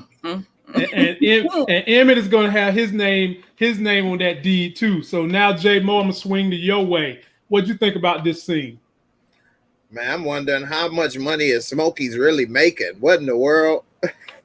How's he gonna pay all these bills, buy a house, do all of this? I'm like, man, what he buying. I know he trying to do a little something for his mom. He probably feel maybe time is up, and he want to do a few things before she go. And I think that it definitely is some shadowing that they are gonna be living there together. It ain't gonna be Westbrook or Westbrick. That's one of Westbrick's homes that he throws up every season. You got that right. He throw up a couple of those from long range every year. And he assists with putting them bricks together. Right. And he gonna catch her on the rebound, and they gonna go ahead and rebound each other and live in there together. And then they're gonna have a triple double with the 3 kids. Right, exactly. Nicely put. So, and old girl talking about, oh my God, it's you. I'm like, man, you couldn't have said it a little smoother or something like that. And Keisha was about to have a panic attack. Yeah, she was about to have a panic attack because she realized, oh, I'm an inspiration. Oh, okay, yeah, that's me. What's up? That's her. That's her. So I don't know. Somebody said she should have had a GoFundMe. Yeah, she probably should have. Said some other stuff going on and capitalized off of some of the negativity that she went through. Got some counseling. She still ain't never had no counseling. So I believe she about to get all that with Tabitha Brown's help. Them basically took her under her wing, J-Mo, say, you come down to my office, I'll show you this, that, and the third. I think a lot of that she's about to get from Tabitha Brown's character. Yeah, okay. She's real cool about getting played for the okie doke. So hey, she believes she has a higher purpose, man. Larry, jump on in here, brother. What'd you think? Yeah, I mean, clearly more foreshadowing right there. We can see that Emmett and Tiff are about to be together, and they're up there looking at their house. And I think there might be another little bit of foreshadowing in there as well. We might see a future Chicago power couple. We're going to start to see Tiff as Keisha as the activist, and we're going to see Emmett as the businessman. We're going to see the power couple, the young black businessman, the young black female activist. Right there, we have the Chicago power couple. Who knows? Maybe they'll run for office, or maybe he'll be alderman and she'll run for whatever, for mayor or something after Duda dies. So I can see that happening. I can see that happening. I can see them. They could be that power couple, and then live a happy ever after life. Because if 2 people deserve it, it's going to be those 2, and hopefully they keep a 3rd bedroom for Kev so he can get up out of Nina's house. See, you see now you in my joke. Remember, I said a triple double. There you go.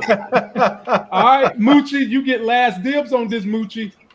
With this, I like the scene where she was impressed that he was gonna buy a house for his mama, and Keisha was like really impressed with that.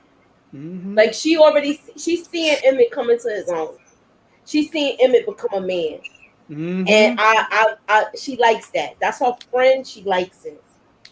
And as far as the lady recognizing Keisha, and I like the way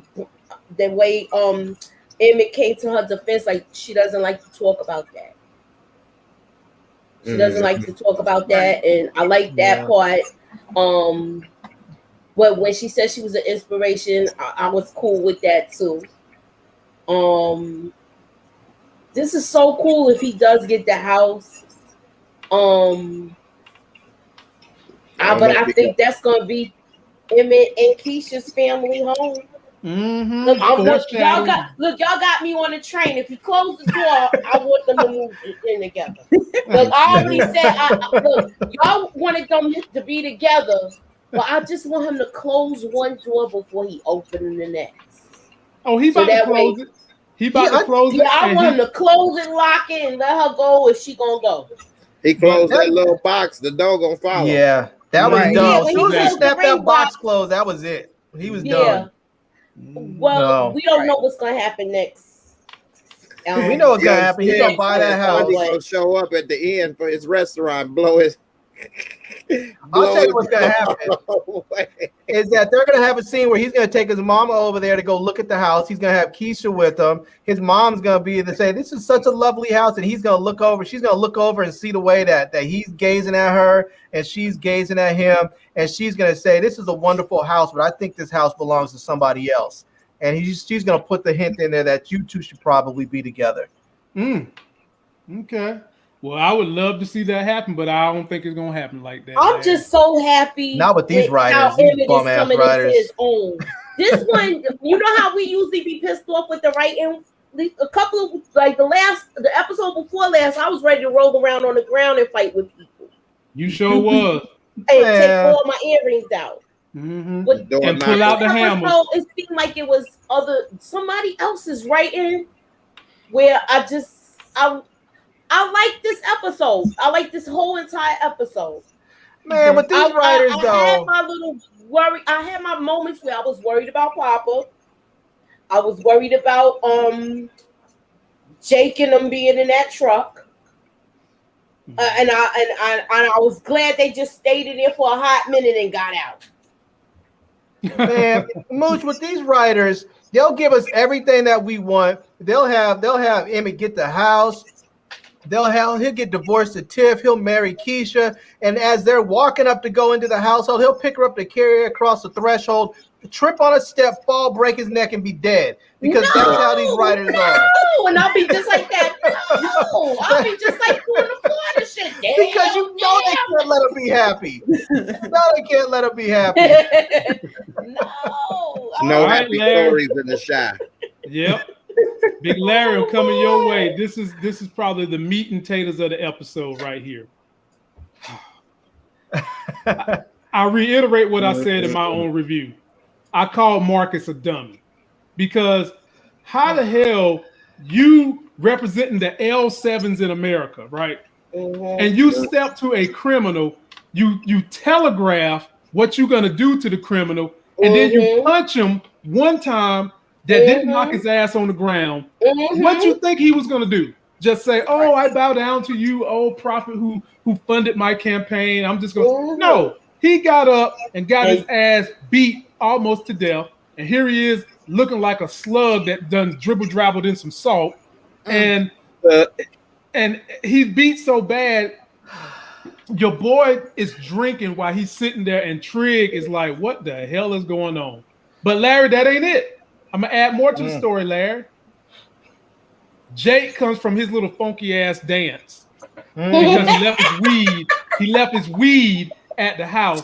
He comes in to find Trig over Jemma's daddy who's about to die. And you know Jake already have mental health issues with Duda because he done seen Duda stomp somebody to death. So Larry, jump in there anywhere you want to go with this whole little fiasco that was just stupid. Mark, what the hell was you thinking, Marcus?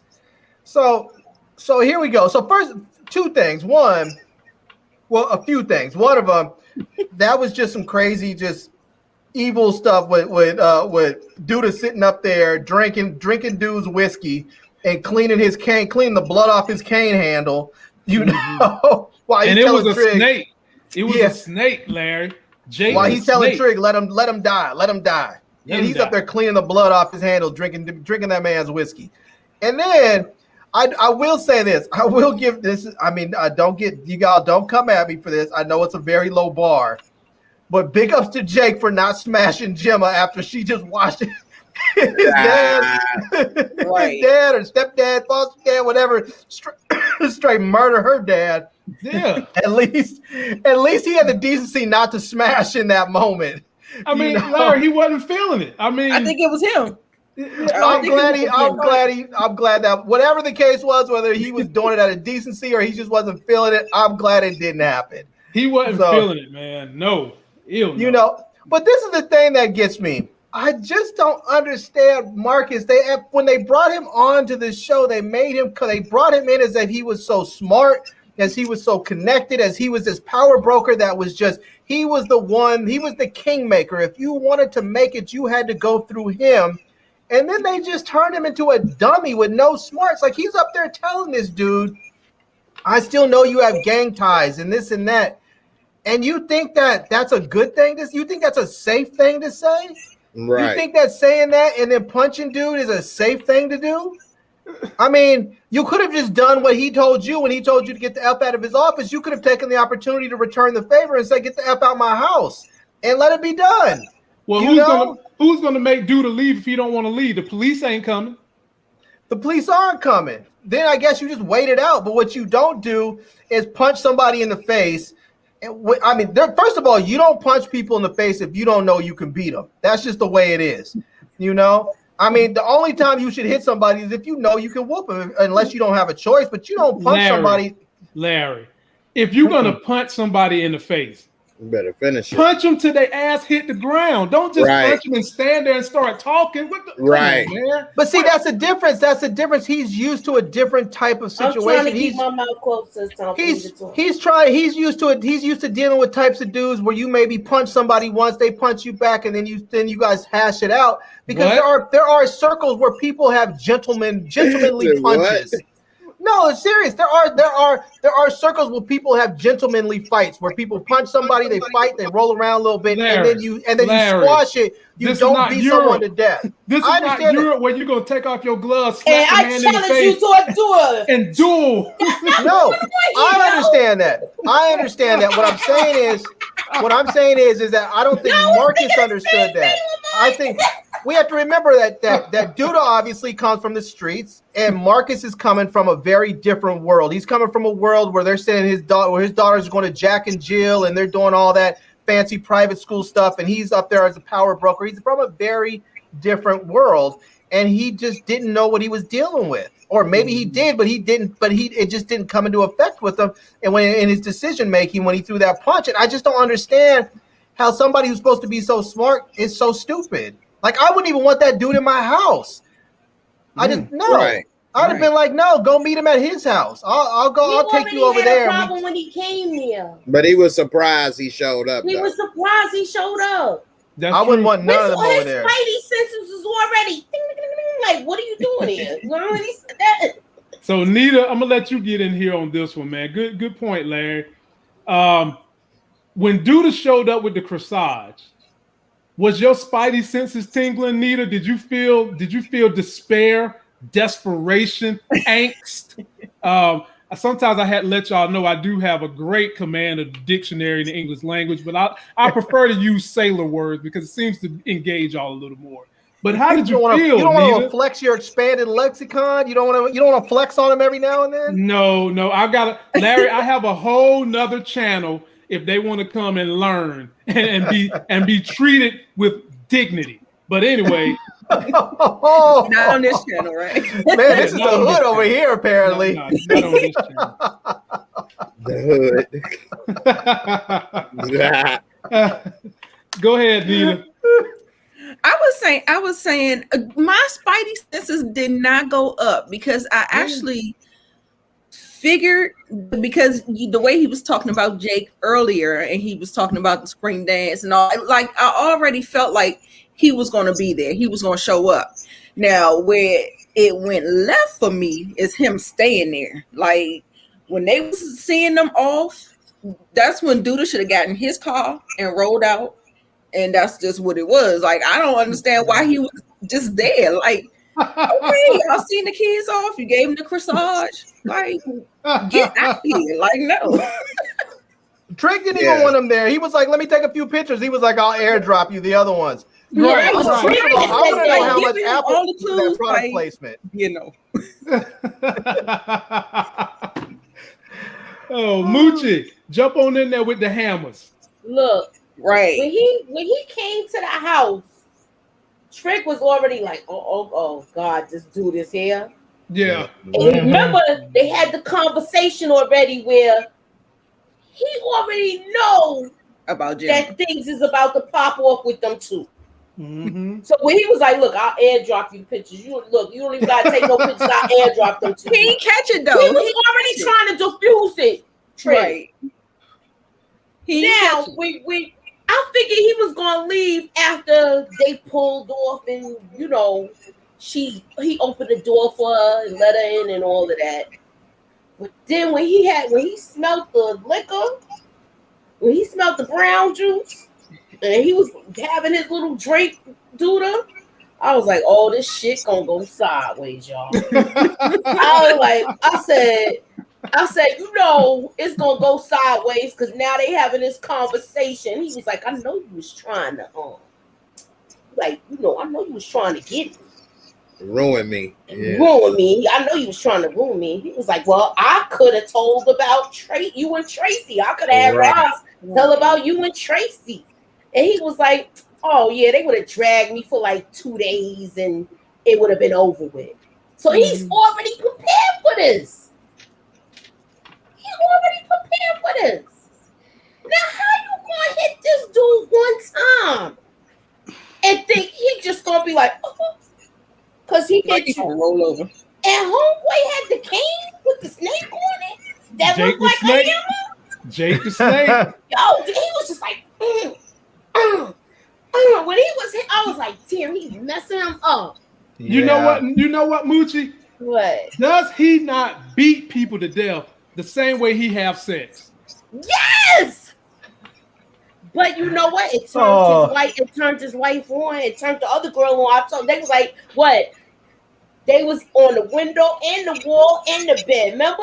She was all turned out the next day. Walls. She was all turned out the next day when she didn't even know where she. Exactly. The blood runs down.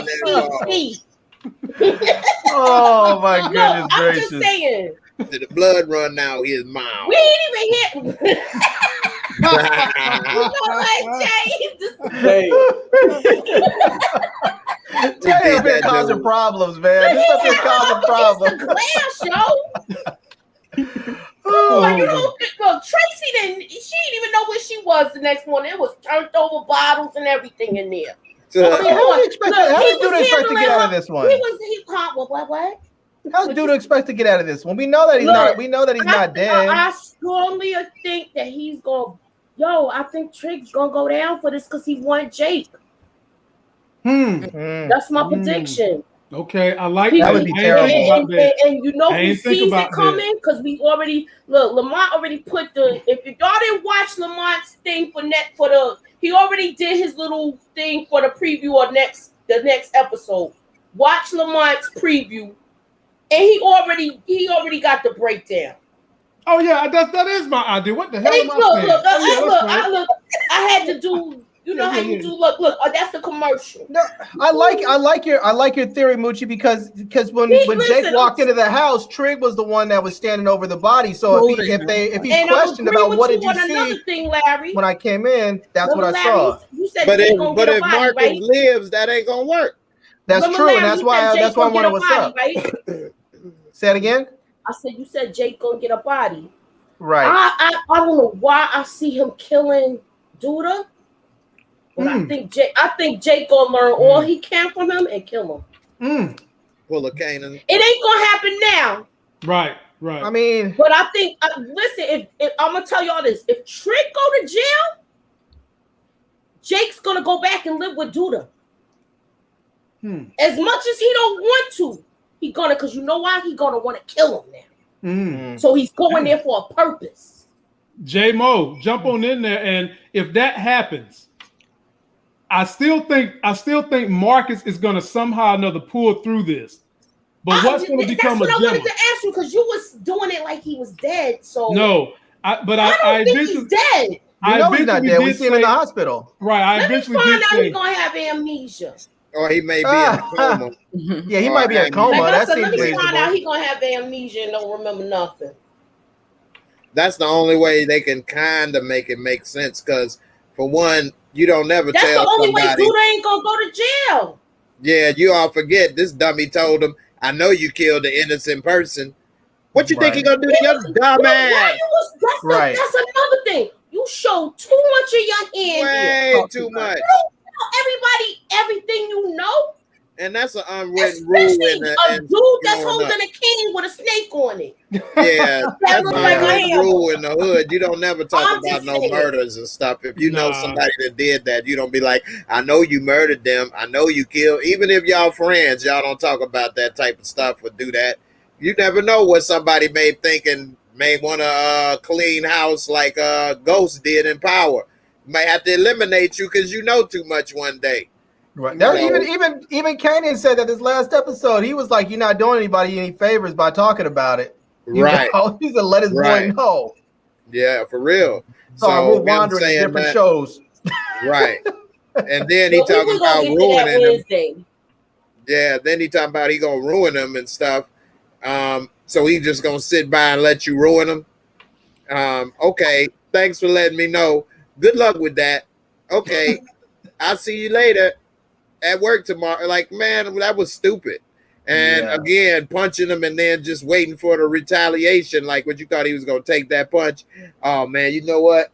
You taught me a lesson. I'm gonna change my ways. At first, I was thinking of some real messed up stuff, but you straightened me out, man. Thanks, man. I appreciate it. I'm glad you work for me. But you know, dude, you work for me. I don't work for you. You know, that's a whole big thing with him anyway. And once again, y'all talk about women getting emotional. Dude got emotional as soon as he mentioned his daughter and got thrown off his game. Yeah, he called his daughter a hoe. Look, she is hopping on one to the other. He told the truth. But I think that's a little different. I think he was already trying to ruin him, and he tried to, you know, figure he could probably check him. Like, in a way, Larry got a point. He didn't probably think that ass whooping was about to come that hard. Yeah, I agree. I think he thought he was going to hit him and it was going to be over with. Right, but see, that's the thing, learning, growing up, especially in Chicago. I ain't grow up nowhere else, but I know growing up there, you don't underestimate nobody. Nope. You damn sure don't say what you gonna do or what you ain't gonna do, because you don't know what somebody might do. You might have just pushed them to do something they probably wouldn't have did, but since you said like you ain't gonna do batteries shit. in a sock and committed to whoop that ass. Yeah. And Jay, they had the conversation earlier that he was irrational. Trig was just telling Marcus that he's like going off the deep end. I don't know. He's erratic. He told him that in the episode when they was talking about it. He didn't say that. He said you need to watch out for him. If you're trying to save people from something, save them from him.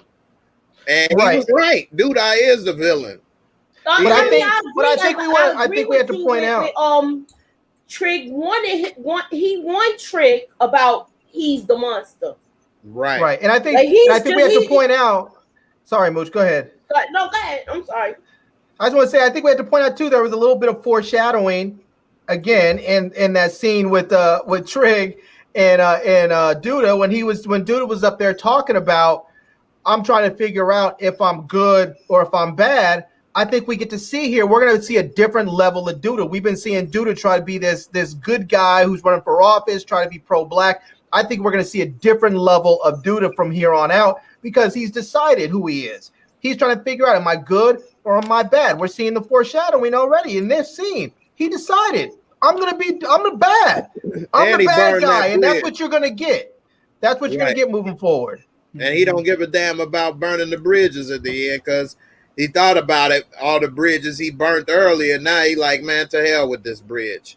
I'll go ahead and build a new one. I think Marcus going to have amnesia. Are you guys saying that the foreshadowing Duda did earlier this season of his benevolence was nothing more than a facade? And I know how to spell all that shit too. I don't think it was a facade. I think he was truly trying to figure something. I think he was really in sort of a crisis of conscience, trying to figure out if he really is this good guy that he has in his mind that he can be. This guy can run for office and do great things for the city and for his community, or is he just a bad dude who's in it for himself and as much financial gain and power as he can get? And I think he has decided that he's in it for himself. The latter, right? Yeah. All right. I feel like some people want him. He wants to be this good guy, but people keep reminding him of the bad guy that he really is. I think he keeps reminding himself of the bad guy that he is. No, you gotta remember he was saying like you killed this person, you killed a civilian. And he ain't denied. He said Brandon wasn't innocent. Yeah, you right. Judah old mother said he was a monster, but like I said, he wants to be this good guy, but it's people that keep coming back and reminding him of the bad guy he really is. See, now when I see this scene, what he did and how he's decided that he's going to be the bad guy, it makes me worry for Laverne a bit, because I was thinking before, oh, he's just going to chalk it up to the game and just say, okay, well, I killed her boy. She came after me. It is what it is. That stuff happens, tit for tat. But now I'm thinking that he's fully embraced his evil side, that he might end up having her killed if he doesn't do it himself. That damn toxic masculinity. Damn. I think that's just toxic criminality. I don't think it matters if it's male or female. It don't. All right, J-Mo, the last subject we're going to cover, and we're actually going to make it out of this one tonight. I can't believe it. Lord have mercy.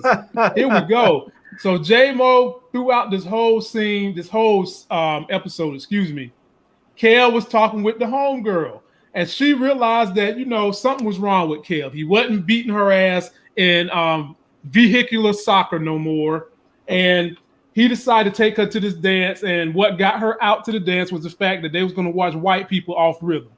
So they get here, and this is when we learn that she has issues with people being nice to her, something that we've seen on Power Book 3, Raising Kanan. And so Kel lets her know, you can trust me. I ain't got no ulterior motives.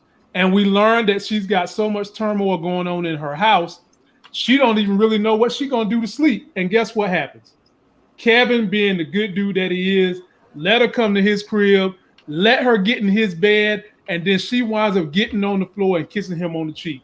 J-Mo, take it wherever you want to go.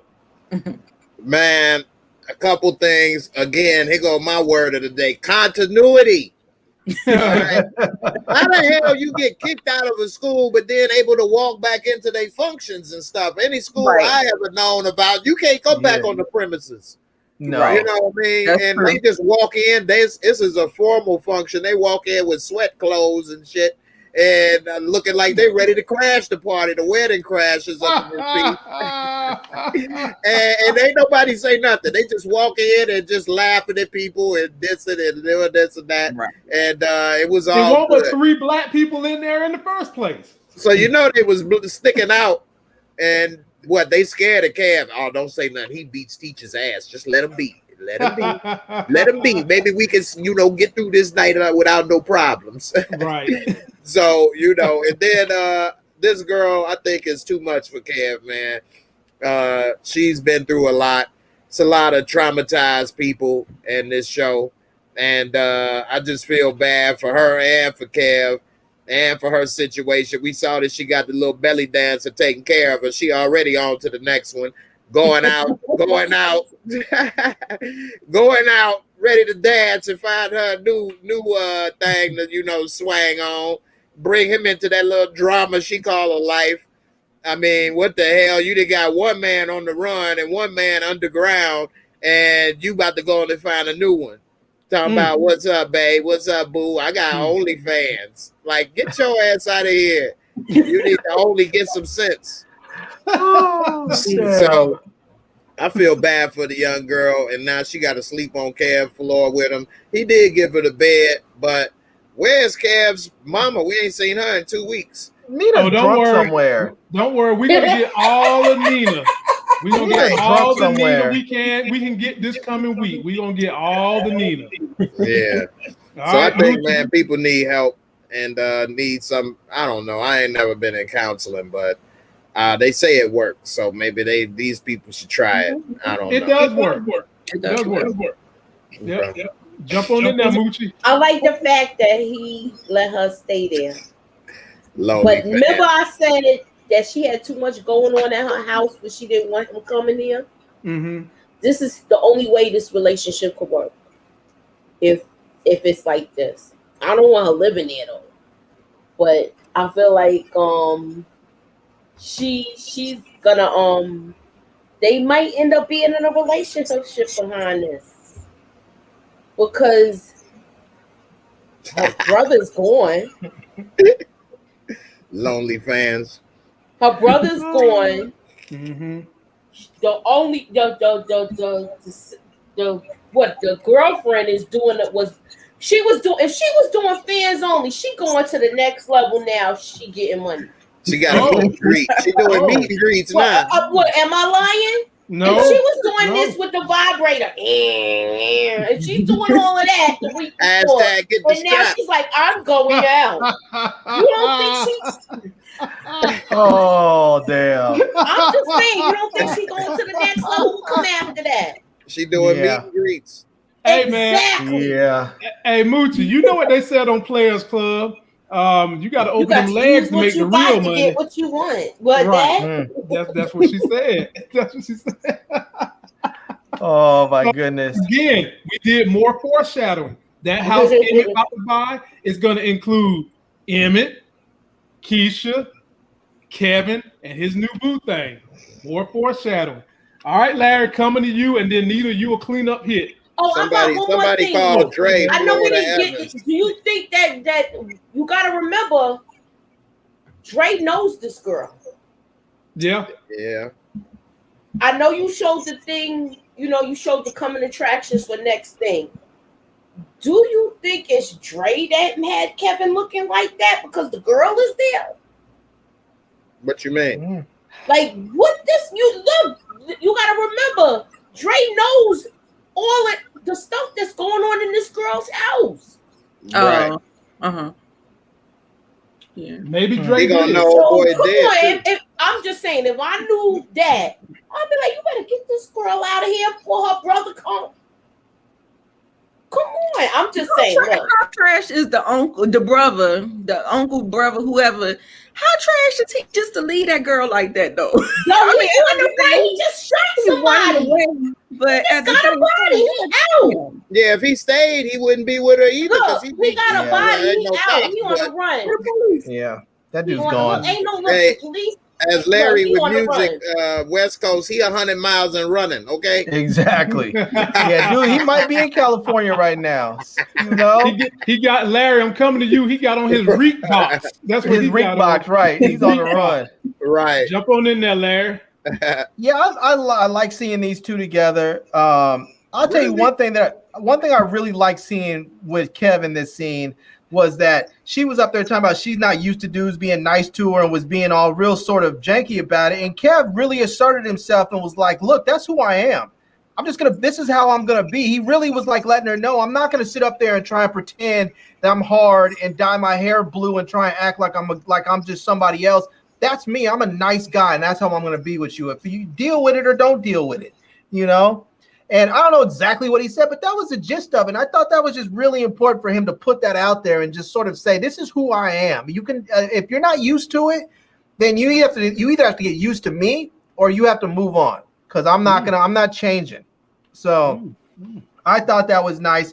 I did think that, I mean, I don't know, maybe, you know, yeah, I just, to me, that whole thing about going to the party, I thought that was a little crazy. I mean, every time I've gone someplace, they always have chaperones. They have the place locked down. You can't just get in if you don't go to school there. You know, if you don't have a ticket, even if you do go to school there, if you don't have a ticket, especially you can't get in. Chicago, with everybody getting shot. I mean, it's just, yeah. I think that's every school. I mean, I went to a lily white school in the suburbs, and it was the same way. You couldn't just show up to somebody's dance unless you went to school there or with somebody that went to school there, or you had a ticket to get in. Now, did your school have metal detectors back then? No, we didn't have that. Okay, mine didn't either, but I graduated in '96, so I'm old. Me too. No, Larry older than all of us, bro. I know. I feel bad. Y'all talking about 96. Yeah, I feel like you had title too, man. No, I graduated in '86. Oh, did you really? Yeah, so okay, you're a little older than me. I graduated in '88. And I graduated in '99. Damn, youngin'. Well, you a baby too. Yeah, in '88, I was still buying records. Big Daddy Kane. It's '88. Time to set it straight. Hey, no, half stepping. I think I saw Big Daddy Kane perform in '88 too. Oh, that was in the prime. All right, Nita. New York, baby. Nita, you get to clean up this one. Give us your hot takes and wait, then I we'll wasn't get out done. of here. Oh, my bad. I just wanted to say the last little thing I thought I really liked was, you know, Jay mentioned that like he gave her the bed, but I thought it was just like they they give us these little glimpses into to like who these people are and how sweet this young. Like she deals with a lot, but she like beyond all the toughness that she has to put forward to protect herself, she's really just generally a sweet girl because like she took the bed. But at the same time, she didn't want to be alone. She wanted to be next to Kev, and she just gave him a little kiss on the cheek. I just thought that was just sort of a nice, gentle moment between them. It wasn't anything weird or sexual. It was just sort of a gentle, intimate moment, you know? Right. Miss Crafty said she graduated 5th grade in '99. You made me feel so old. 5th grade. Wow. I'm gonna come to you, Nita, but let me say something to Renee. Grief. Renee, we've been doing Godfather of Harlem, and when it comes back on, we will pick back up on it. Go back and check out the reviews we did before they took this long break, and they think they slick taking these long ass breaks so that you can keep paying that $5.99 or $6.99, whatever the hell y'all think y'all slick. But I'm gonna start counseling and renew when y'all come back on. But anyway, finish it off, Nita. All right, I'll clean it up. I like Larry said, you see a little bit more into her, and I like the way that they showed it. I like that she friend zoned him, and that's not always a bad thing. You know what I'm saying? I see that they have a genuine friendship first, and then if it moves into something else, then that's all fine and well. But I think the fact that they're friends. And I love the fact when she got on the floor with him and gave him the kiss, and you know it was almost like I don't want to make it seem like a savior type complex, like he's looking out for sure, but you know the gratification that it gives a man that the woman appreciates what he's done for her. And I saw him smile, that smile that he ended up on, the scene closed out on. It just kind of made him feel good about himself. And I just thought it was cute. I thought it was nice. I'm starting to like Kevin. I will tell you this. This chick looks like she probably can handle herself. So if Jemma's out there, she probably needs to be careful if she says something slick to Kev, because she might say something slick and find her mouth busted open right quick. You know? Hey, I saw that Slim said R. Kelly came to his school. R. Kelly came in my school. What? Oh, damn. I believe it at that. Let me find out he tried to buy you some McDonald's. Damn, Jay. Right. I'm just saying, he came in my school, performing. You know, I did want to say something that I forgot to mention earlier when we were talking about Jemma and the whole scene with Duda and all that. I think Jemma is going to end up, like she was saying, I don't want to go to college. I want to, forget the Ivy League. I think she's about to do an about face when she sees what happened to her dad and realizes who did it. I think she's about to be like, oh, fuck these black people, fuck these Southside niggas. I don't want anything to do with black people. I'm not going to a black school. I'm going to get me a relaxer and straighten my hair and take my ass to Harvard or someplace. I think she's going to do a complete 180. I think so she's Larry, going to do you think she's going to straighten her hair and put hazel eye contacts in? All that. All that. Nothing wrong with that. You say that too, Lamont? All that. Ain't nothing wrong with that. Who was the first person that said Jemma gonna get a perm? Who? You did. You heard it on this channel first. I just wanted to confirm it. I said she needs to at least get some grades or something. So you think she's really gonna stop messing with Jake and them all together? Yeah, I think she's gonna be done with him. Because she's gonna realize like they were both talking about, they already foreshadowing when her dad said you need to be careful about the company you keep, and she said I could say the same thing to you, and we see how that played out. I think she's gonna realize I should have been careful about the company I keep, and she's not gonna want to be with them.